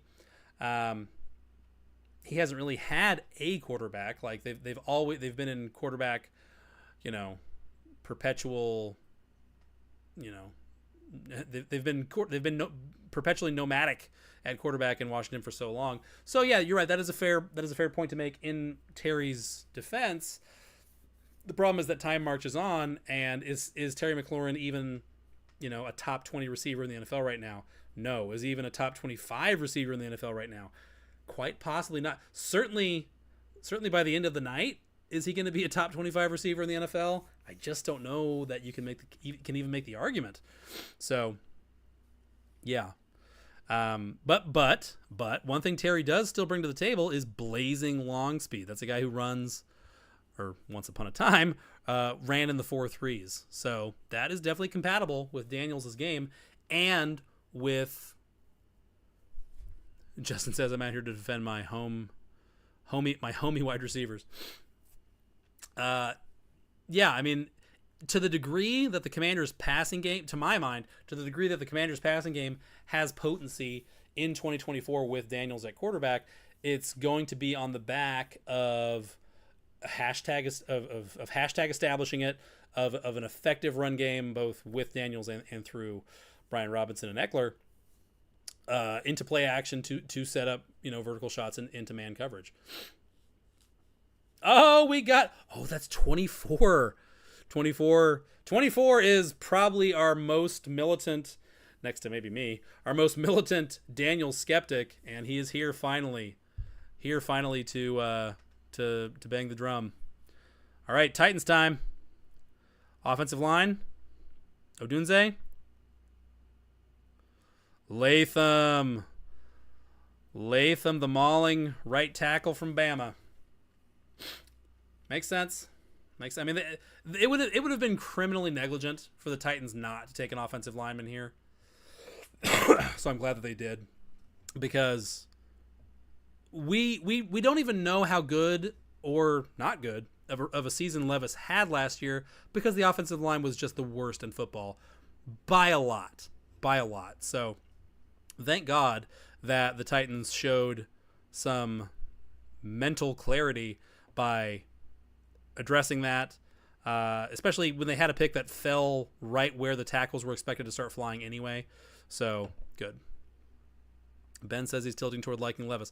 Yeah, Ben. I mean, you know how I feel about Levis. I've steered the discourse in the Discord toward him a fair amount. The Calvin Ridley signing I didn't love. You actually showed that their numbers were eerily similar in 2023, and I think that's partially just kind of coincidence. But Ridley's not even the best receiver on the team. DeAndre Hopkins is, and for Ridley to come in and get that kind of money, it makes me a little skeptical that Rand Carthon really knows what he's doing as the general manager there, and they really gave him the keys to the kingdom to make this team in his image. So that made me a little nervous about how well run are the Titans going to be with Carthon's not a first-year GM, but it's his first year free of Vrabel, who clearly was in sort of a power struggle with Carthon for continuing to control the direction of the franchise. So it's his first year unencumbered, running his own show, completely unproven, unknown head coach from an unproven coaching tree. Callahan comes over from the Bengals, and I mean, we have no idea. We have no idea what the Titans are. We are in hope and a prayer territory. So that makes me scary. It makes me scared as a guy that is his Levis exposure is maximum. I have the maximum level of Levis exposure that you can have. Lou says Ridley can eat as a number 2 behind D-Hop. Maybe. I'm pretty notoriously Ridley a Ridley pessimist. He's just never really done it. He's never his numbers have never been legitimate. When he had the 1,300-yard season in the cool, comfortable shadow of peak Julio Jones, it was in games where the Falcons were down 28-7. So I don't believe in Calvin Ridley. But he's got the bag, so what does it matter?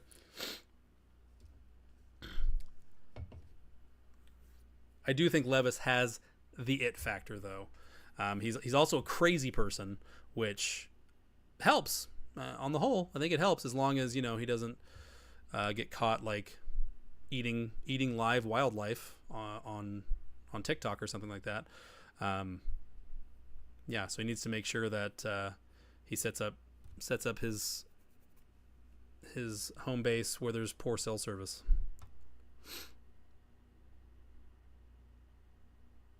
Oh, Justin calling Lou's prediction on the carpet, saying, "You want to bet on it, Lou? You gonna take that, Lou?" Justin says, "Lou, you don't know what you're talking about." Oh, Lou says $1. Big money. We're big time here at Fantasy Index, folks. We slap down fat stacks behind our predictions. Oh, and a shot. Lou says also a shot of some sort of 80 proof or higher beverage there. Okay, so the pot's filling up, getting some money in the pot here, or something similar.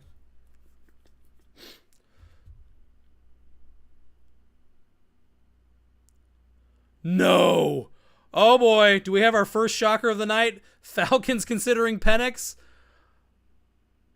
Are you kidding me? No. What?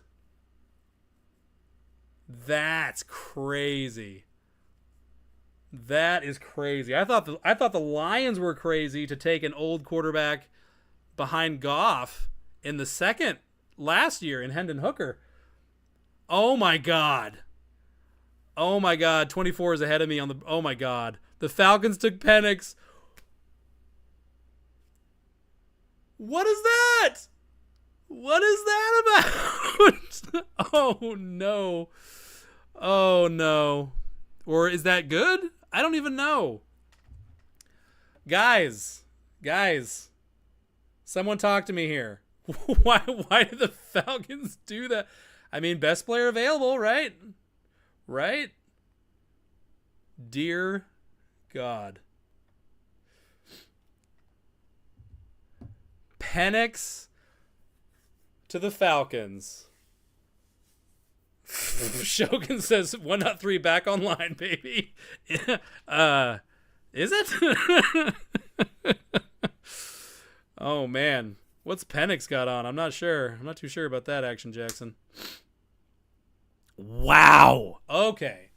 So a 24-year-old quarterback who now absolutely cannot start just financially in 2024. There's no reason to think he starts in 2025. Man, that's crazy. That's crazy. The Falcons keep in mind, the Falcons just passed on Rome Odunze to do this. They passed on like Dallas Turner to do this. Moss here in the nick of time. It's smart if the penalty for tampering is they give this year's first to the Vikings.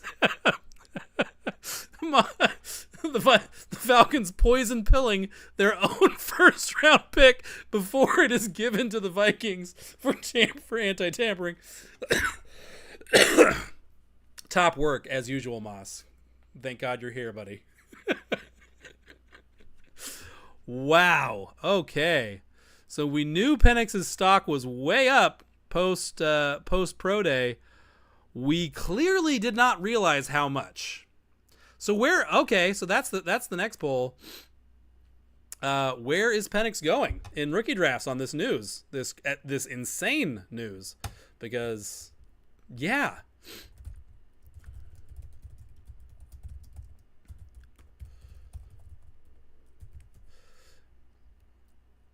Late first, early second, late second.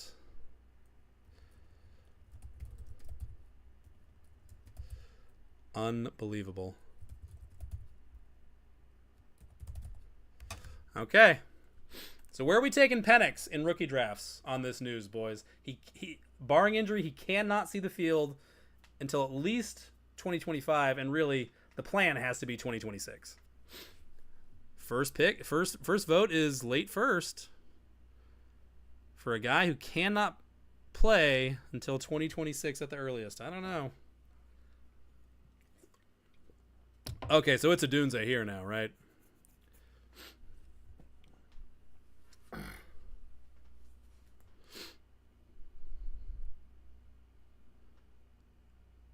For what it's worth, I think Penix at 8 is comfortably the worst pick of the draft so far.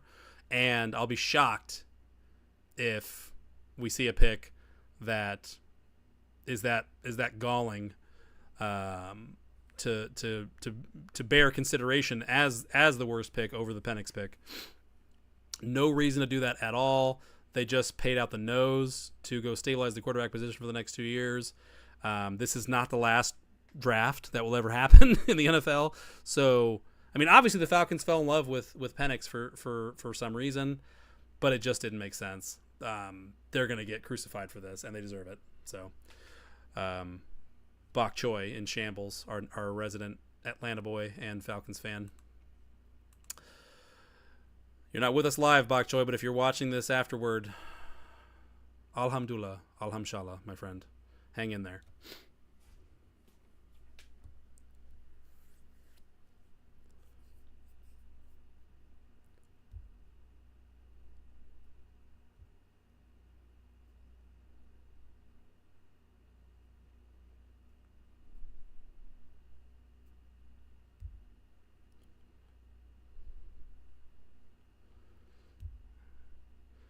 Still no picks traded.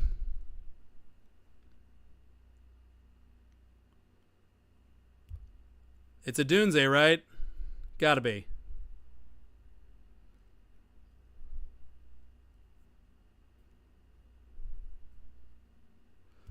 Whew. There it is. Odunze to Chicago. Oh boy. It's Billiam time.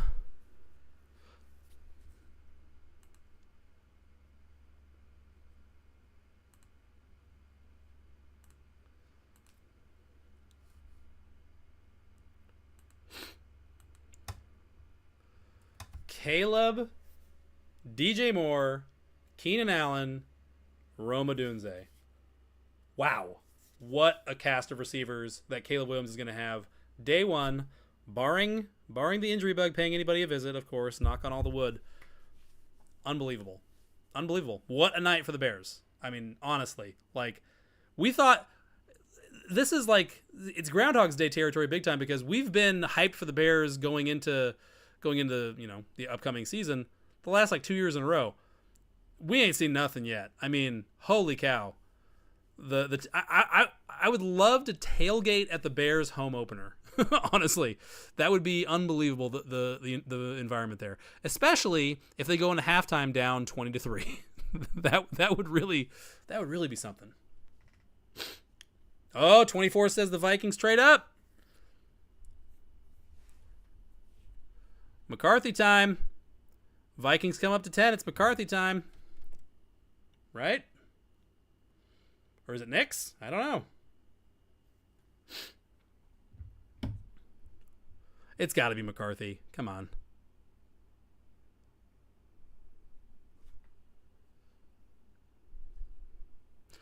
Moss says Vikings smart to jump Denver. Yeah.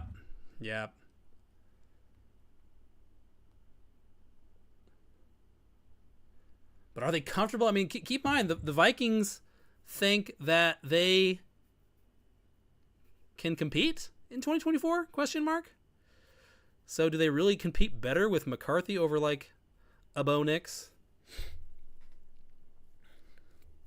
Man, I still can't get over that Penix pick. That was wild.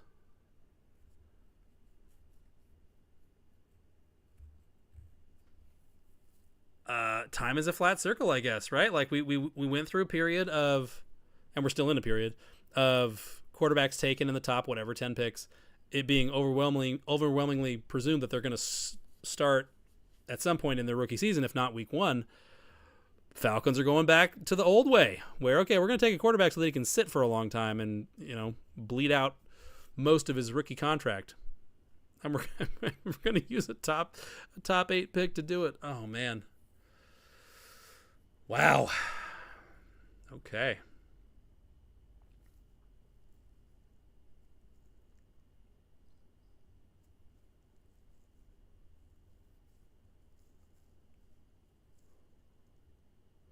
Wow, the Vikings moved up for nothing.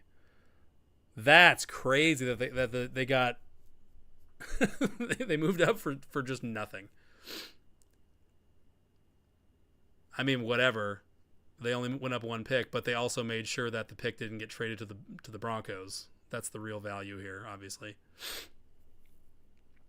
So yeah, it's JJ. And then, oh boy, if the Jets don't take Bowers, we're gonna lose Billiam. We're gonna lose him. He's gonna be in the wilderness for a while.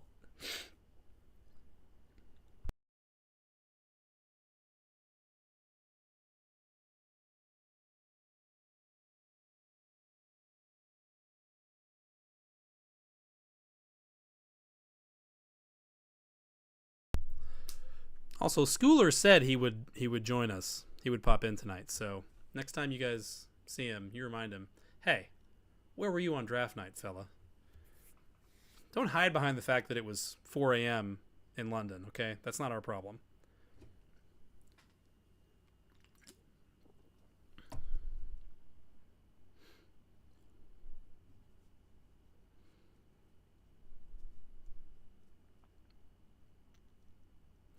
When are we going to have our first defensive player taken? Probably not 11. Probably not 12. Wow. What an offensive cohort this year. Unbelievable.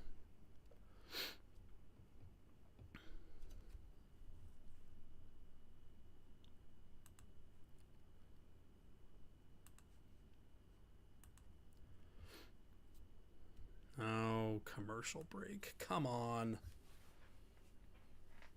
Don't you know the sickos that are watching this?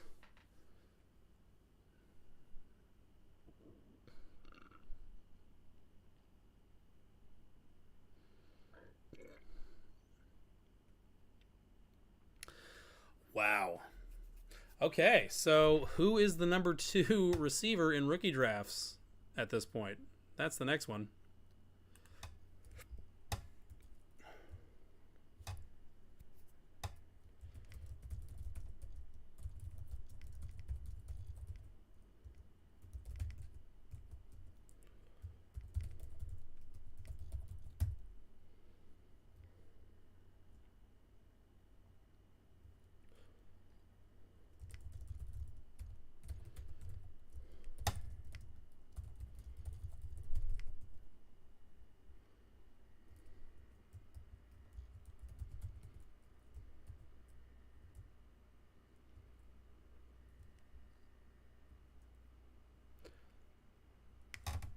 Oh,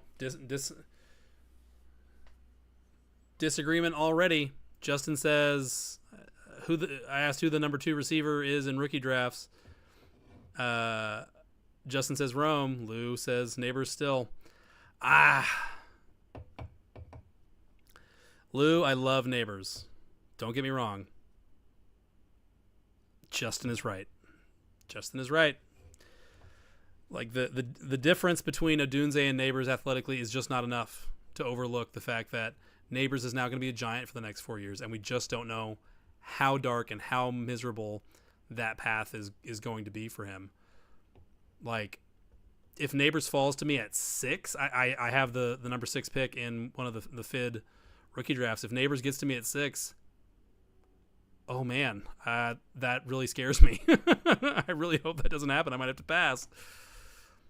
Rome number 3 to start the season, yeah, sure. Keenan Allen, he's not going to keep doing this forever, right? And yeah, so Shogun says, I wrote down Neighbors no matter what, but I just scratched it out and put a Dunze. Draft night magic, baby. It happens. Ben says Neighbors should get double the targets in year 1. You say that, but again, no team, not even the Chiefs, have been more watery in their target distribution than the Giants over the last 2 years. Yes, they suck. And so that makes it hard to run your offense the way you want to when you're just terrible. But even in 2022, I mean, they made the playoffs, and they seem almost by design they had no number 1. So you say that, but Jalen Hyatt was on milk cartons for most of 2023. He's no Malik Neighbors, but I don't know. We'll see. It depends how long Daniel Jones makes it before he hits the bench. I mean, really, that's the question. That's the next one.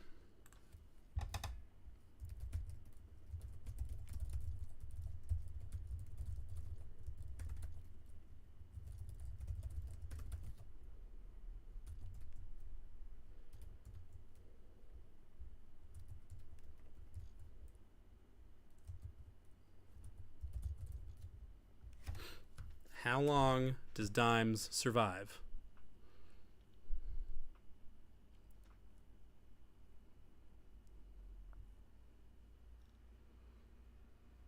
Ben says Hyatt's ADOT is like 30. He's supposed to live on a milk carton. That is not completely wrong, but still.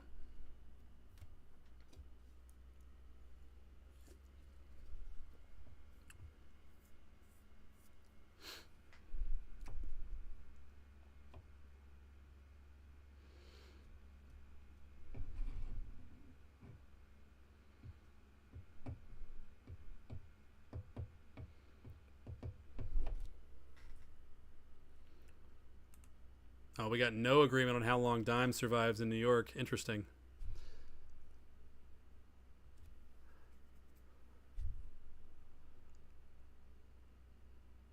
I would say less than 5, honestly. The one option in the poll that hasn't been selected. I think it's over for Dimes. I don't think he makes it out of September.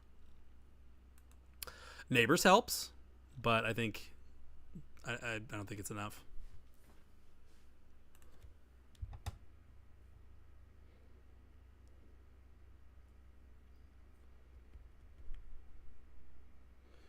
Bam.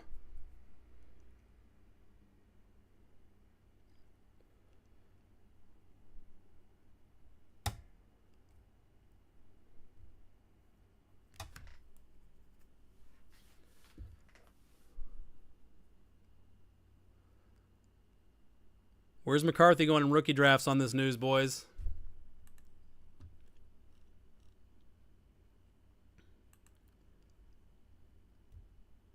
Seven, 8, 9.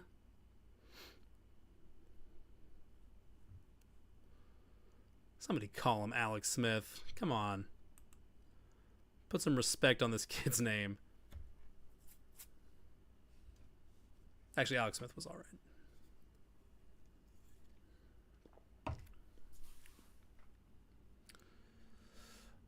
Okay, so how many games does McCarthy start in 2024? That's the real question.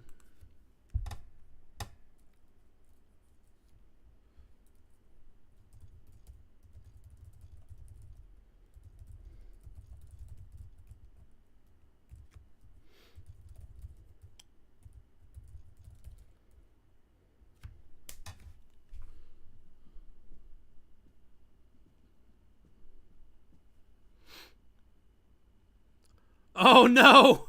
Oh no! 24 says it's heartbreak for Billiam. 24, what is it? Oh no! They went O-line, didn't they? Oh man, they went O-line. Billiam will play it off. The Jets should have gone O-line.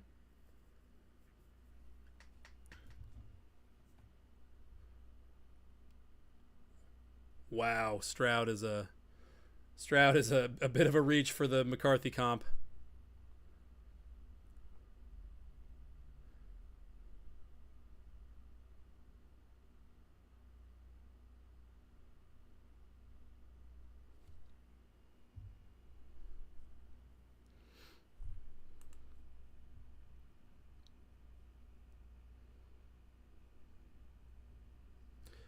Yeah, Lou, don't worry. My feet's behind, too.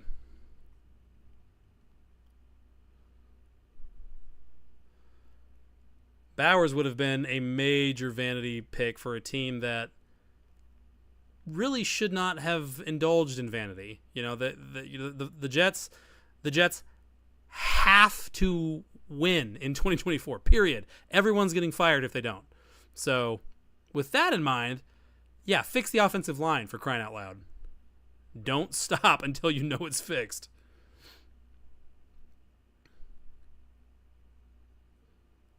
Geez, how far ahead are you, 24? I still don't have the pick in.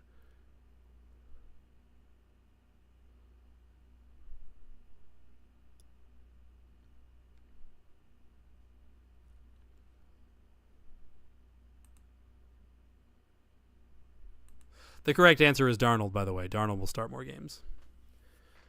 Darnold might start 17. Just saying.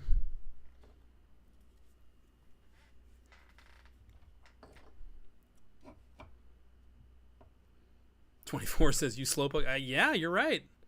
Jeez, what am I? 2.5 minutes? 2.5 minutes behind you? Are you in Detroit, 24?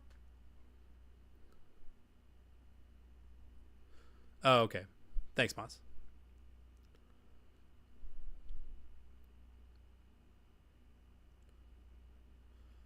It's the right pick. Jets go Fashanu. Olumuyiwa.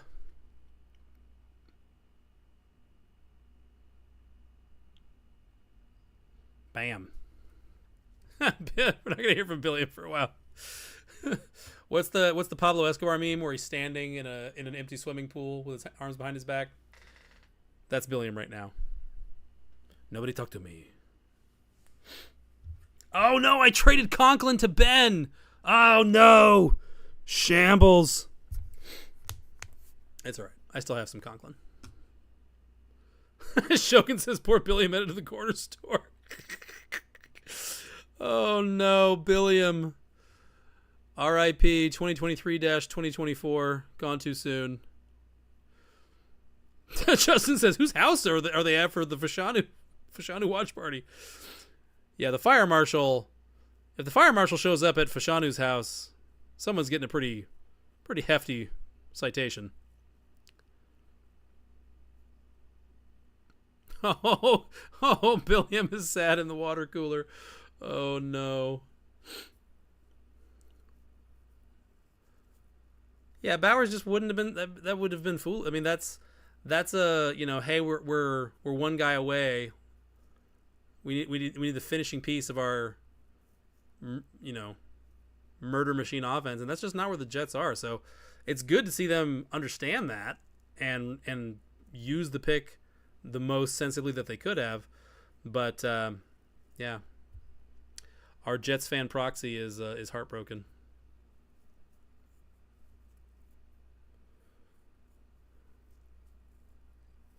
So now where is Bowers going to go? That becomes the question, because Bowers is already technically slipping. Like, I hadn't seen him mocked outside the top 12 much at all. Right. Moss took the words right out of mouth. So obviously the Broncos are going to, well, we think the Bronk, our own Bronk, said that he thinks that they could trade down, which kind of, and look at the board. So the Broncos are at 12, need a quarterback. There's no quarterback need under them. The Raiders, maybe. I guess they are one pick in front of the Raiders. But after that, the Saints, the Colts, the Seahawks, the Jags, the Bengals, Rams, Steelers. Like, nobody needs a quarterback for a while. So do the Broncos chance it and let the Raiders take him? What if the Raiders take Bowers? Ooh. That could be a thing.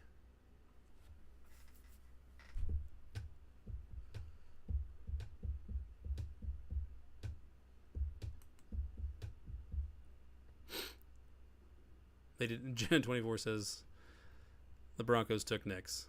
Good. I like Knicks to Denver. That just feels very, very safe.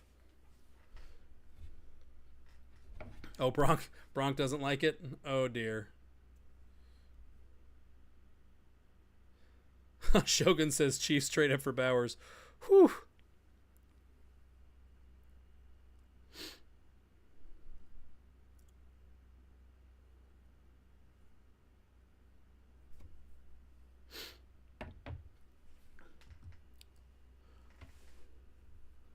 Nix is like the less handsome brother of Zach Wilson that, because he's not as good looking as his brother, achieves greater professional success and greater life fulfillment.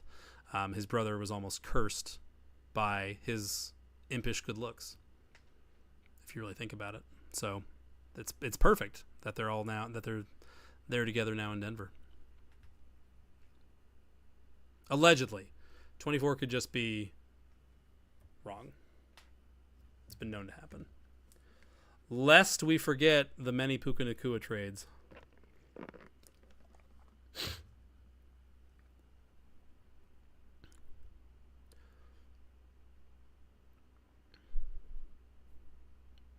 Justin says, oh, Bowers, another tight end for the Raiders to squander. Yeah, probably. True. Someone's got to take him. Davey, our resident Saints fan, was crossing his fingers and toes for Bowers to make it to them at 14. I don't think the Saints can do that. They need... Oh, he was wrong. Ben says, you burnt. You burnt, 24.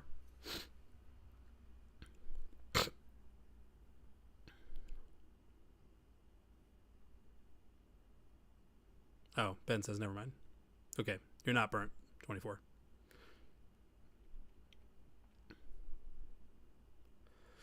Yeah, I think Nix is just is a good solid fit for Sean Payton. You know, I think this is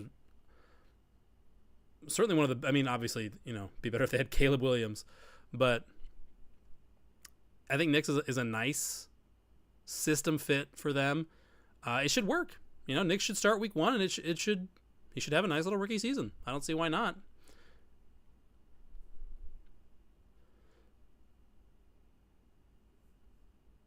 I am worried though that the Broncos might not draft a receiver in the first, 3 rounds. Because, yes, they get rid of Judy, but they have Sutton, they have Mims, they sign Josh Reynolds from the Lions, and Peyton is oddly smitten with Brandon Johnson, and they have little Jordan Humphrey, so worry that they will think, okay, we don't need to draft a receiver when in this class you probably should. Probably find a way to take one. Okay, 24.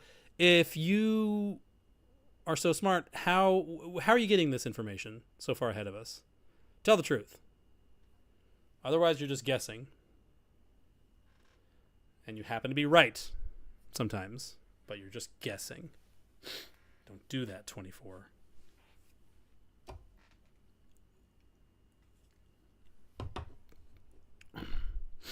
Oh, the Raj. What are you doing, Roger? Walk to the stage.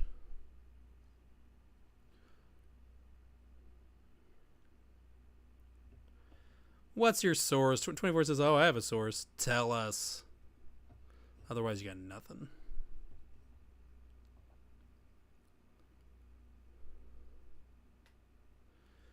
Six QBs in the first 12.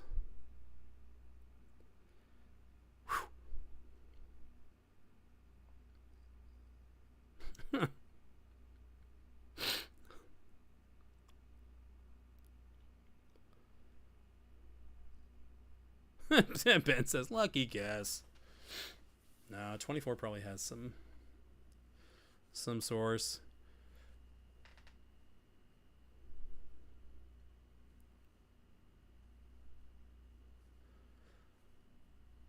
Raiders trade down? Penix is gone. Nix is gone.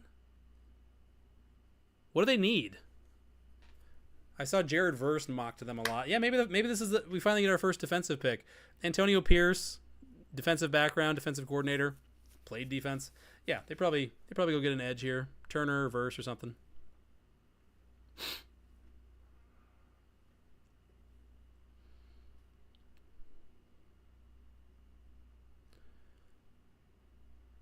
Man, does Bo Nix have 80s movie bad guy energy just out the wazoo. Looks like the captain of the ski team.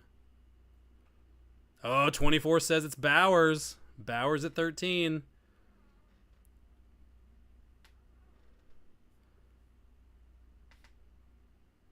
That'd be interesting. Bowers to the Raiders. I think I don't like it. I think I don't like it for Bowers, at least in 2024. Is there really going to be enough to go around after, yes, an aging Devontae, but still a Devontae near the height of his powers? And Jacoby Myers is sneaky. Jacoby Myers is not going to go away. He's unless he's like a surprise late cut. And then Michael Mayer is still around. So, yeah. Mayer. Nah. They're not going to trade Mayer to the Chiefs. Come on. They'd set him on fire and float him out into the middle of the Nevada Ocean before they send him to the Chiefs.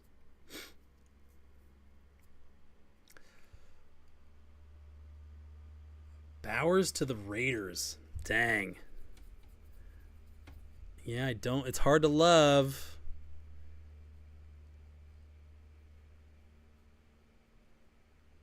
$13 offensive players to open the draft. Wow. That really tells you where the league is.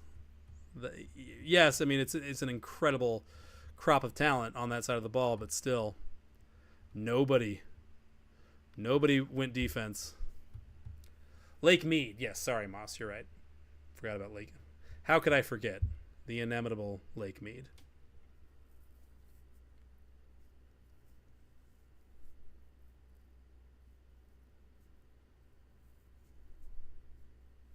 Wow. 24 asks, does this drop Bowers below Penix? No. I mean, Penix isn't a first rounder in rookie drafts now. I'm sorry. I don't care how good he is. If you can't play for the next 2 years, you just can't be a first. Not in this rookie class.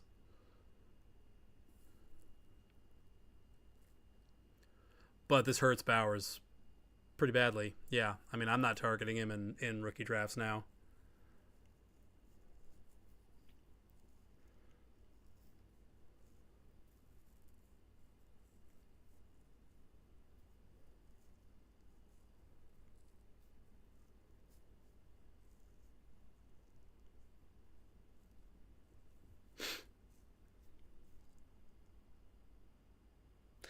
Didn't the Raiders...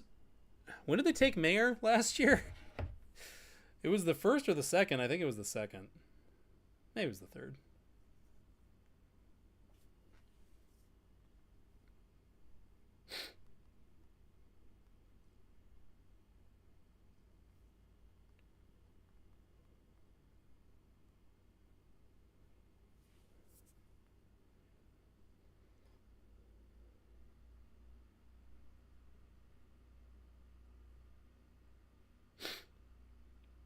Yeah, Mayer was taken late in the third. Okay, actually, never mind. Lou says Bowers plays mostly in the slot. Mayer can still be on the field. Yeah, sure, but also why? Like, you've at that point you've kind of you've put such a ceiling on Mayer as a receiver, which is part of his value coming out of college to an extent.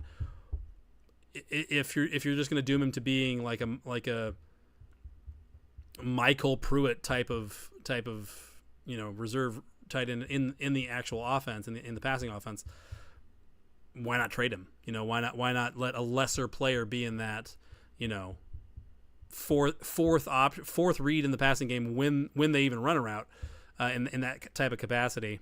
Like there's no way the Raiders have enough passing volume to go around for Devontae, Bowers, and Mayer, and then for Devontae, Bowers, and Myers, and then for Mayer to have enough left over to be anything. So, and he's a holdover from the fired general manager. So trade him. Raiders probably trade Mayer. They might trade him tonight. Might trade him this weekend.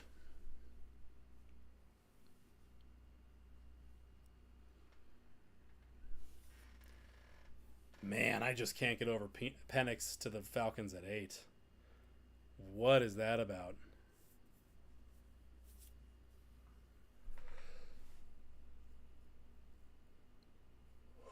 Like, what does that even suggest? Like the Falcons paid Cousins a king's ransom. They have to think they can compete right now, right? So what kind of compete later move is that? Very strange. Very strange.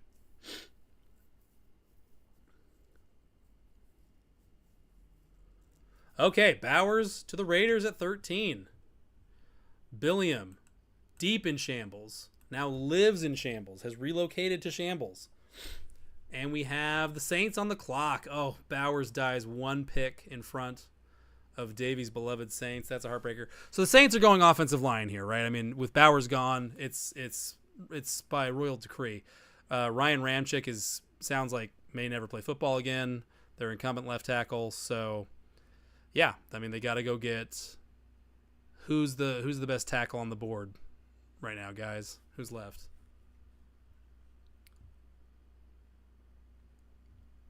There's that giant freak Mims from Georgia. Who else?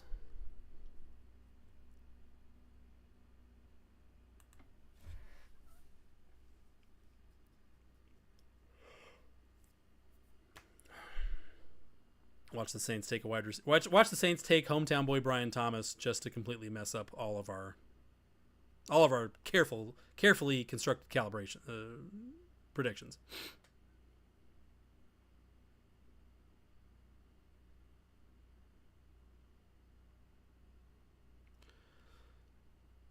Shogun says Fuaga, Mims, Fautanu.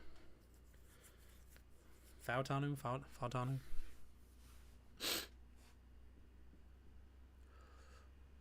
Only one trade so far in the first 14, and really, I mean, the Vikings moved one pick. Big whoop. First round, much more static than any draft in recent memory.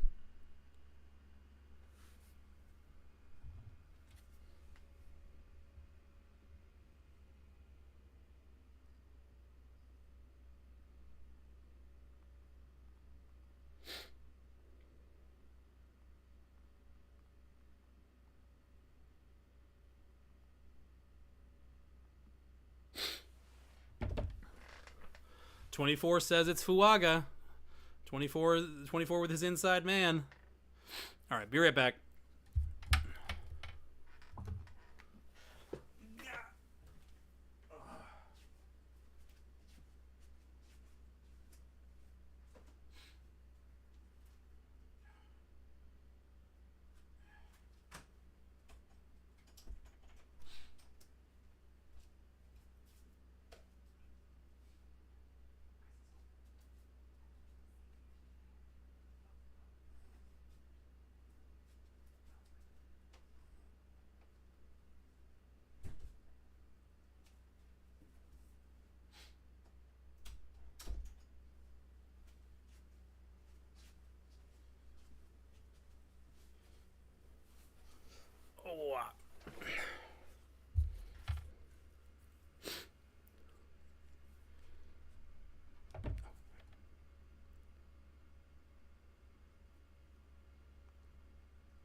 Yeah, Saints going O-line with Bowers off the board.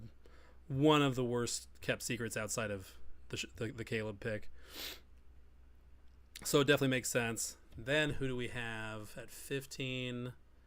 Colts. Colts with no Neighbors, no Bowers on the board. Those were popular guys for them to get or move up to go get. Are the Colts the first team to go defense? They almost have to be, right? Like, the cupboard's getting pretty bare unless they want to kind of reach up the board a bit for, like, Brian Thomas or somebody else similarly surprising.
Okay. Sorry, boys.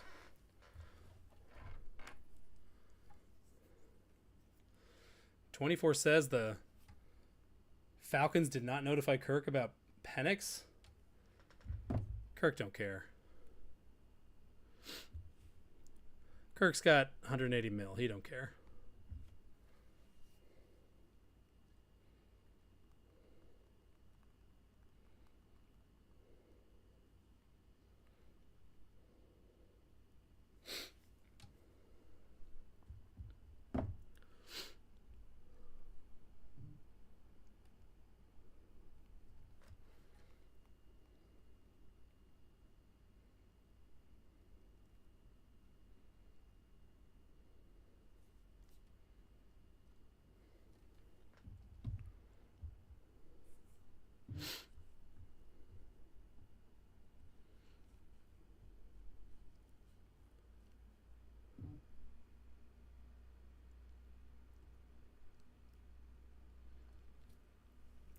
Who's the next receiver off the board? Is it Worthy? Is it BTJ? Franklin?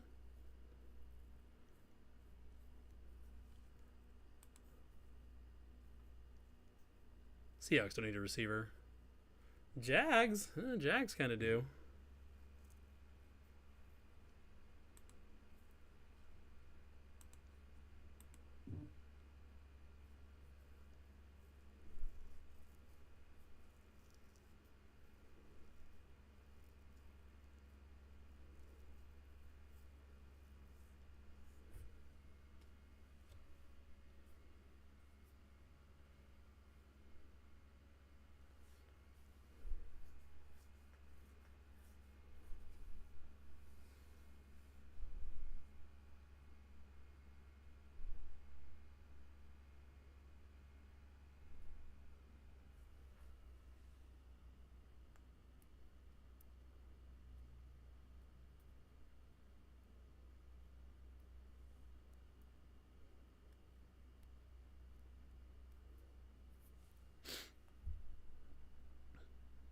You remember Latu? They were talking, maybe sneaks into day 2, given his medicals, and here he is, first defensive player taken in the entire NFL draft.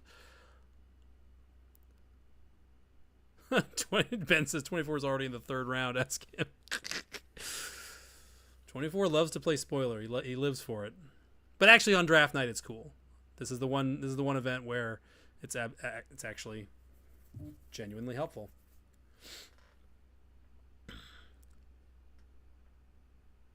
Wow. Still can't get over Penix, and to a much lesser extent, Bowers is a Raider. Maybe that's okay. I mean, we believe in the talent, right? And we were thinking is it really a worse situation than him as a Jet? Probably not. It's probably pretty similar. It's interesting. It is interesting.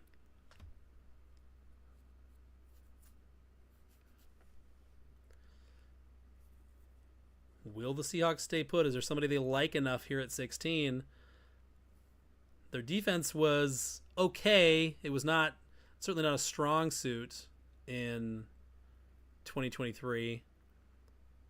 They could probably use an edge rusher. They could probably use that Dallas Turner fella.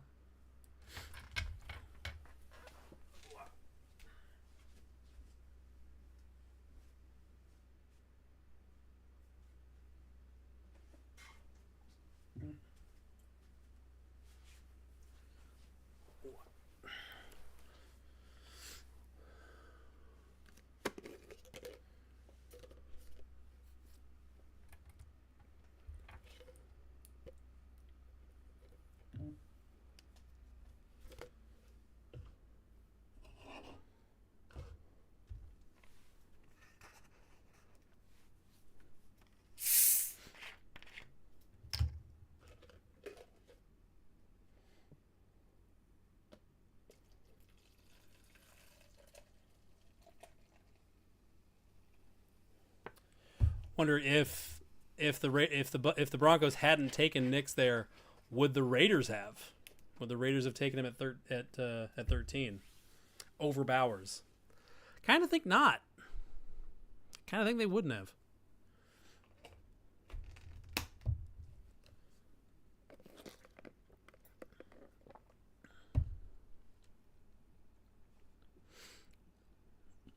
All right, 24. What are the Seahawks doing? What are you hearing? You've created an expectation of information here. Don't leave us hanging.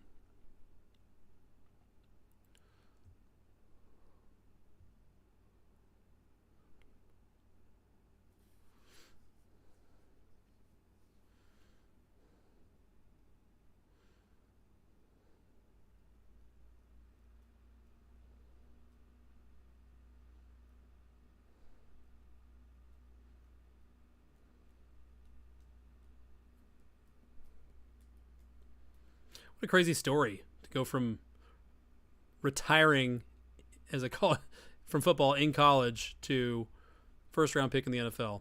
Pretty cool. Oh, 24 says it's Byron Murphy to the Seahawks.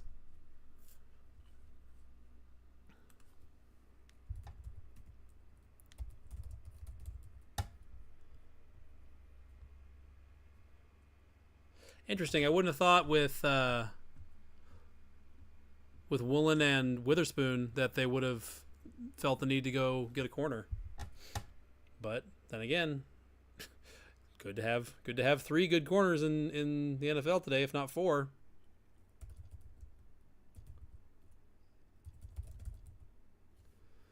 Witherspoon, sorry, not Witherspoon.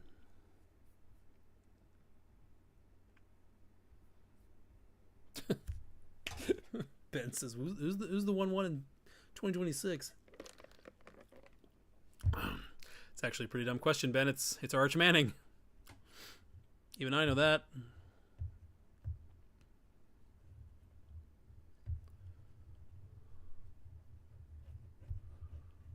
This is some suit this Laiatu Latu's rocking.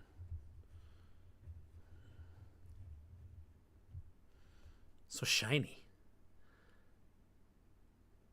Where do you get a suit that shiny? When I walk by men's warehouse, they don't got the shiny suits in the window in the display. Some sort of special store you get these shiny suits at.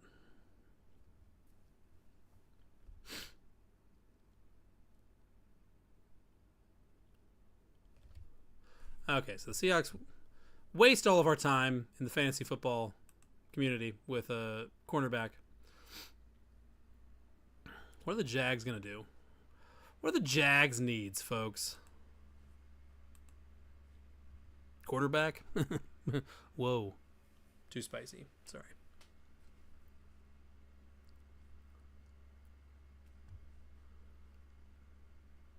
They're probably going defense, too. Probably going corner. Cooper DeJean.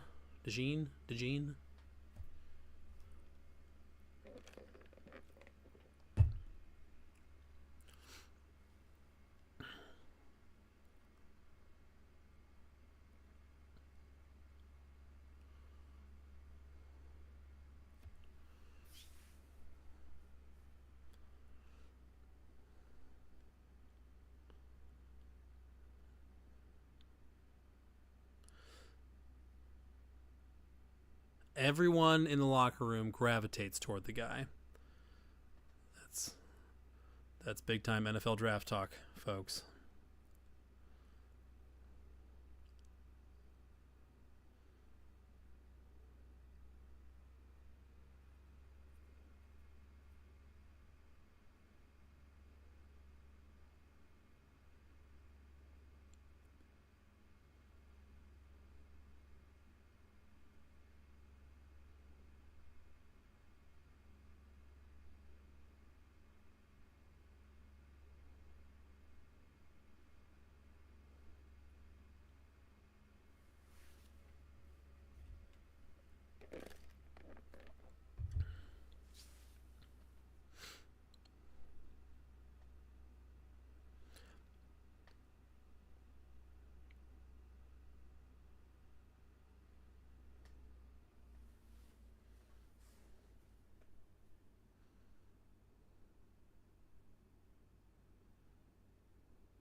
Oh, Laiatu needs to learn how to say Indianapolis. He's going to have to practice. It's probably the hardest city name to say of any city that has an NFL team. Yeah. Yeah. No harder city name than that.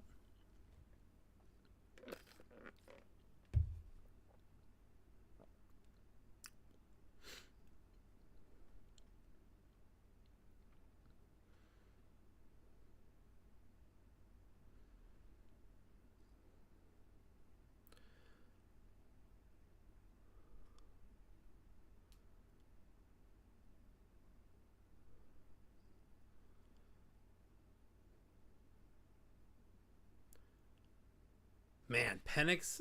I just can't get over the Penix pick. Craziness. All right, who are the best fantasy relevant players left on the board? The best quarterback. The next best quarterback is Pratt, Rattler, something like that. So we're not going to see another quarterback taken tonight. Jatavian Sanders probably doesn't sneak into the first. So from a fantasy perspective, we're talking about receivers. And maybe Jonathan Brooks sneaks into the back end, but probably not.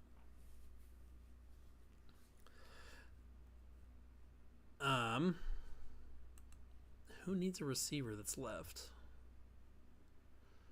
Jags maybe. Bengals maybe. Maybe the Rams would take BTJ. He kind of fits. They lost Van Jefferson. Nakua and Kupp are great, but they're not really vertical threats. BTJ could be a fit for the Rams at 19. Wouldn't be great. Wouldn't be great for his fantasy prospects, but they could want him.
Shogun says, Arthur Blank just as confused as the rest of us.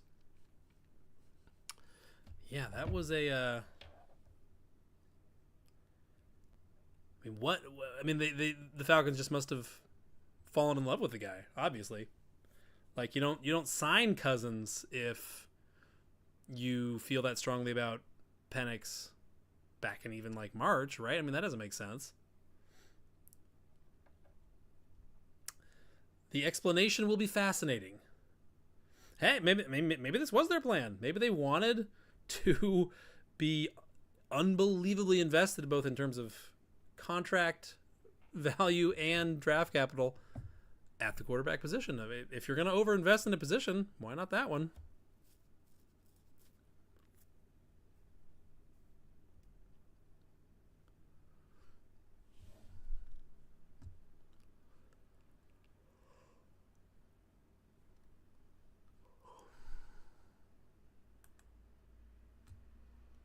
Oh, 24 says Vikes trade with Jags.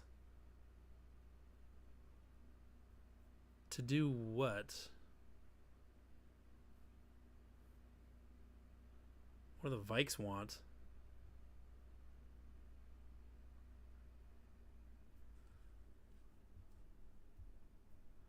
Corner? Vikes going corner? Maybe take Jared Verse or Dallas Turner?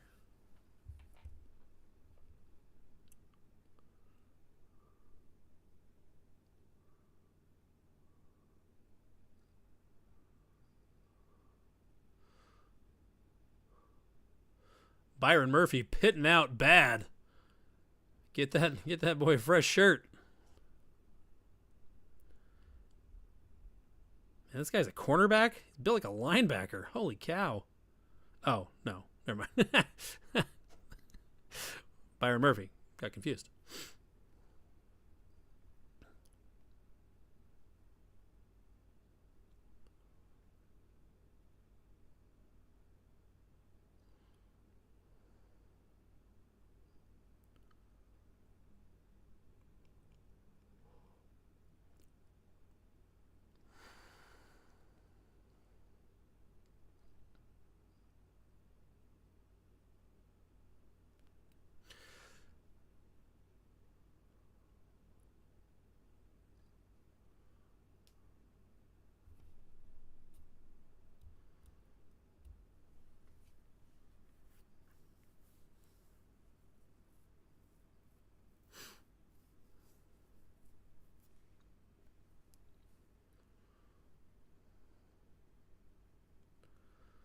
Byron Murphy, pride of Dallas, Texas.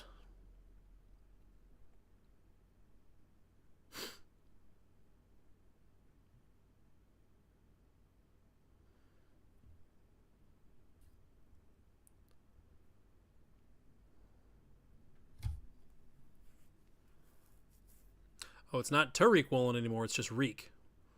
R-I-Q Woolen, boys. Make note.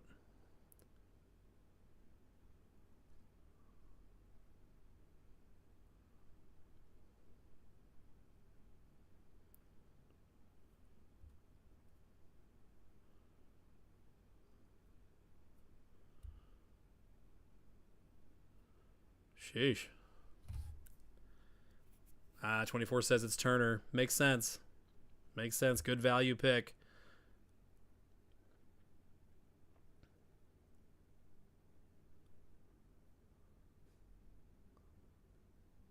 Right, with Danielle Hunter gone. Yeah, this makes sense.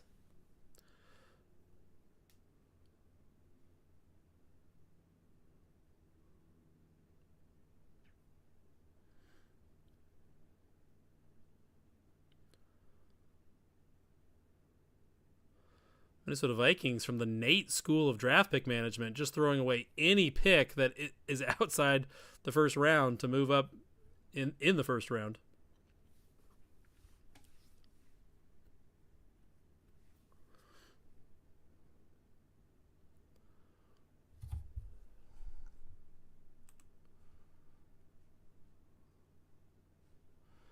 And now the Bengals. Will we see another offensive player taken?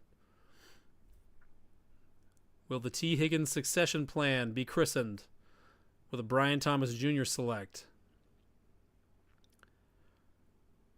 Add another LSU blue chipper to that offense.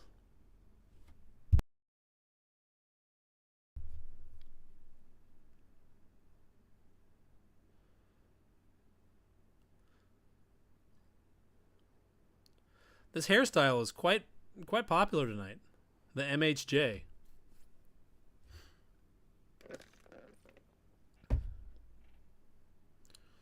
Oh, Oh, Dallas Turner talking to himself in the hallway. Hallmark of a future great, future legend.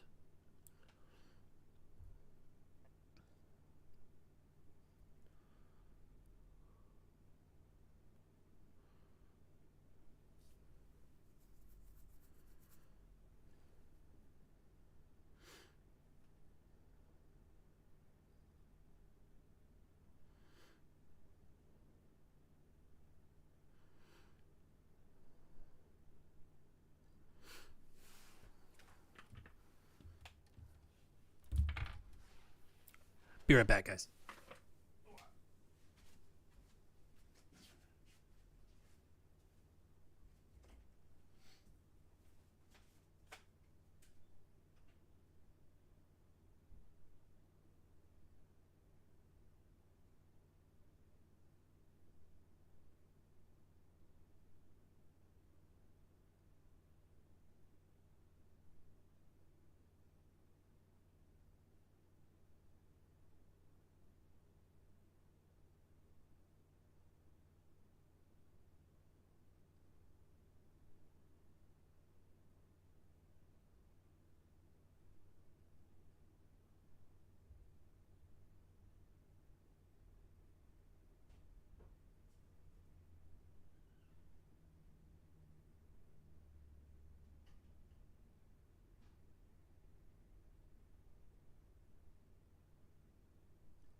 Bengals take Mims.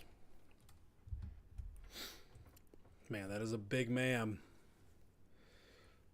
Big old man. Oh, Shogun, you're an Eagles fan? You're breaking my heart. I liked you, man.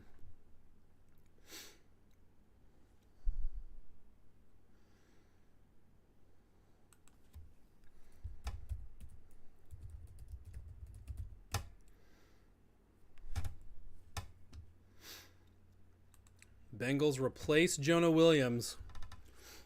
And how? They get themselves a real one.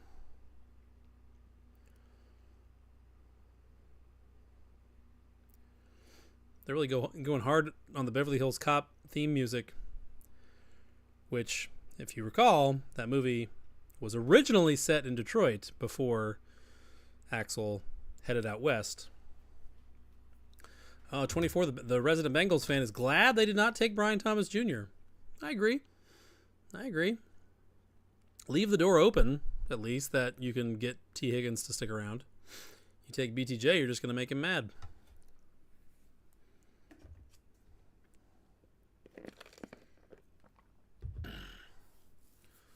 God, Mims is a monster.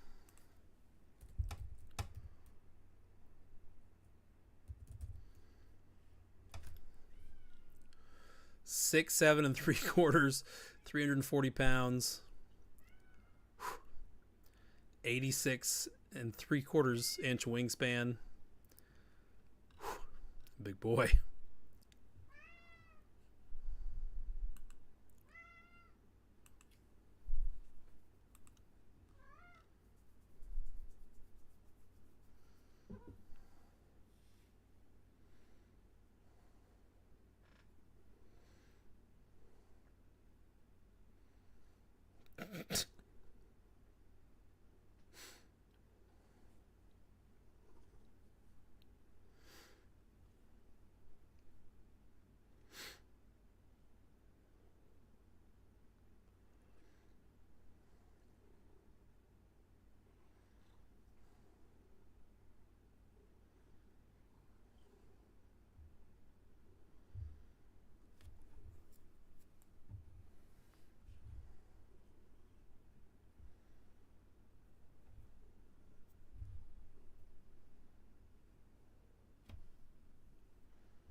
not that surprising of a night overall. The Penix pick, obviously, out of left field. We had heard some murmurs like in the day and a half leading up to tonight, but I didn't give them any, I didn't really take them serious, didn't give them a second thought. Man, Penix really made some impressions with his 2023 and then with that combine to really seal the deal. Wow. Never would have thought.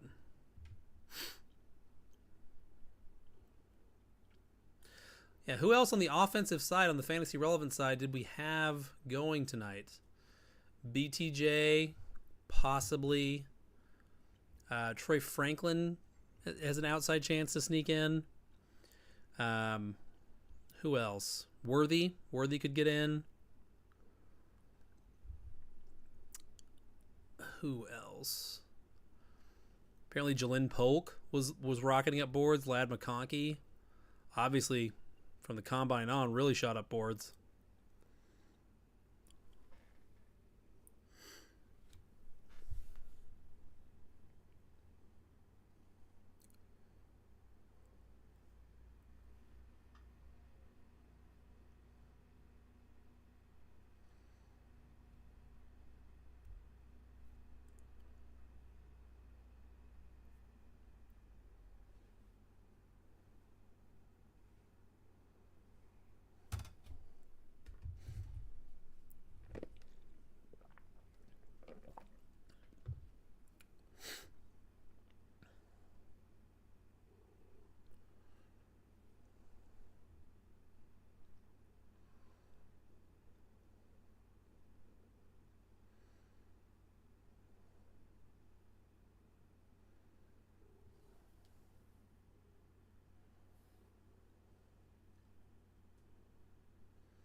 Well, I didn't know the Bengals lost Chidobe Awuzie.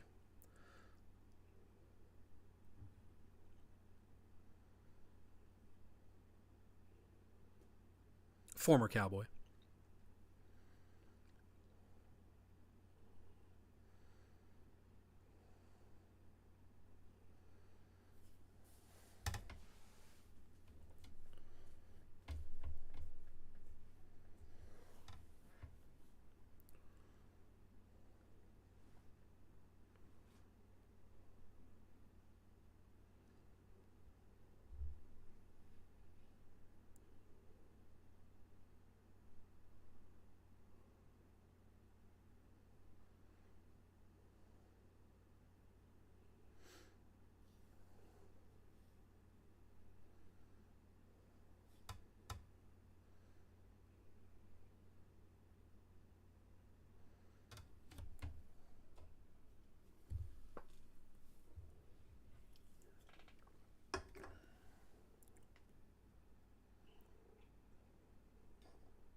Jeez, the Bengals got a big offensive line.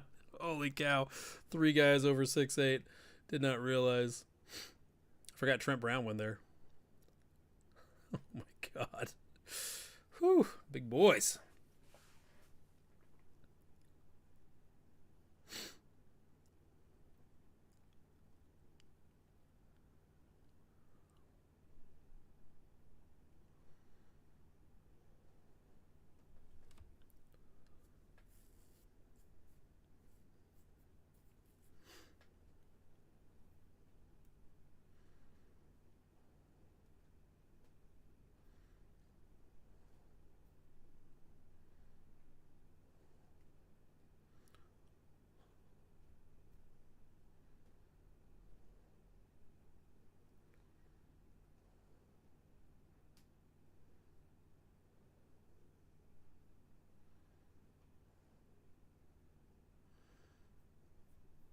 Trying to keep Boro healthy. That's right, Lou.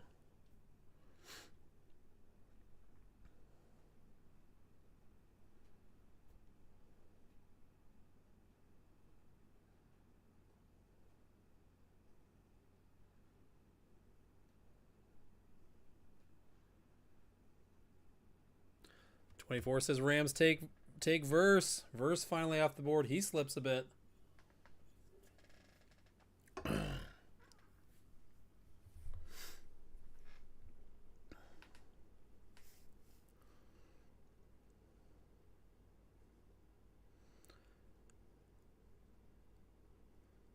McVay's never had to actually be on the job in the first round before.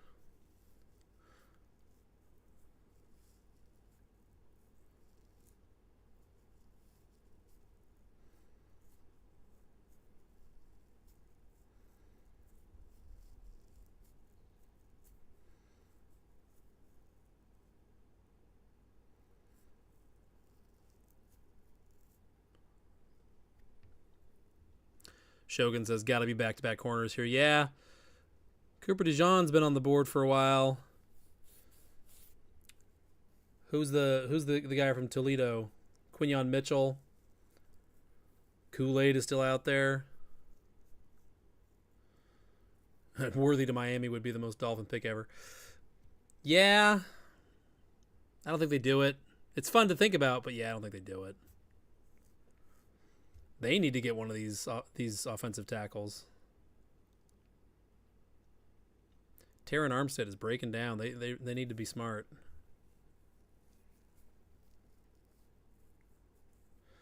Ben says, what did I miss? Not much. Things settled down, certainly after the Bowers pick.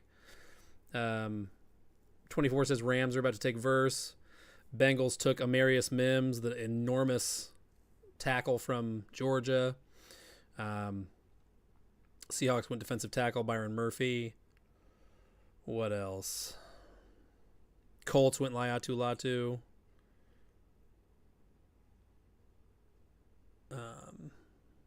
Yeah. And the Bears went Caleb Williams at number 1. I don't know if you heard, Ben.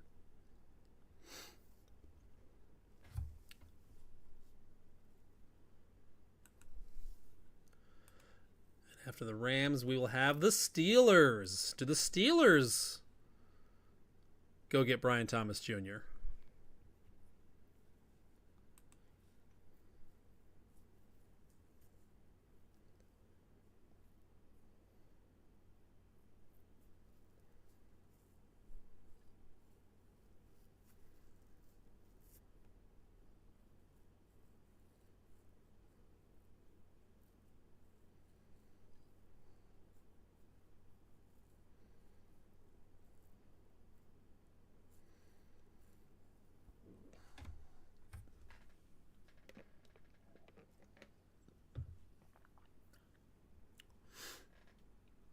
What are the Steelers' needs?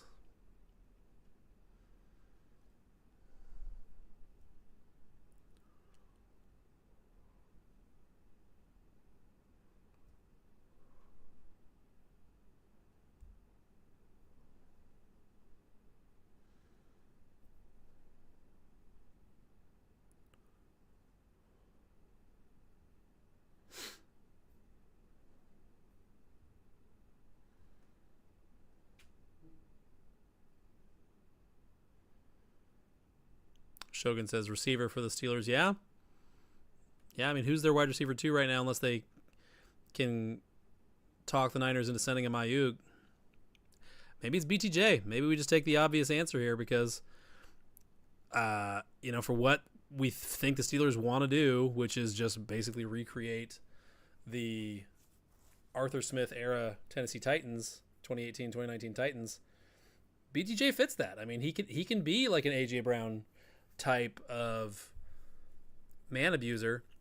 The thing is that they already have Pickens, so does it really make sense to have a guy with not a huge skill set overlap, but partial?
All right, boys. Well, we have punched ourselves out a little bit. The only offensive players of note left on the board that could go tonight: BTJ, maybe Xavier Worthy sneaks in, Troy Franklin, McConkey, maybe Jonathan Brooks, but it's really unlikely. So I think we're going to wrap it up here, but looking forward to talking about the ramifications, the implications with you boys over in the server. If you are watching this after the fact on our YouTube channel, by all means, come and jump in the Discord server with us. I will get an invite link onto this video's detail section here in the next little bit. Yeah, have a good night, everybody, and I will see you in the FI Discord server.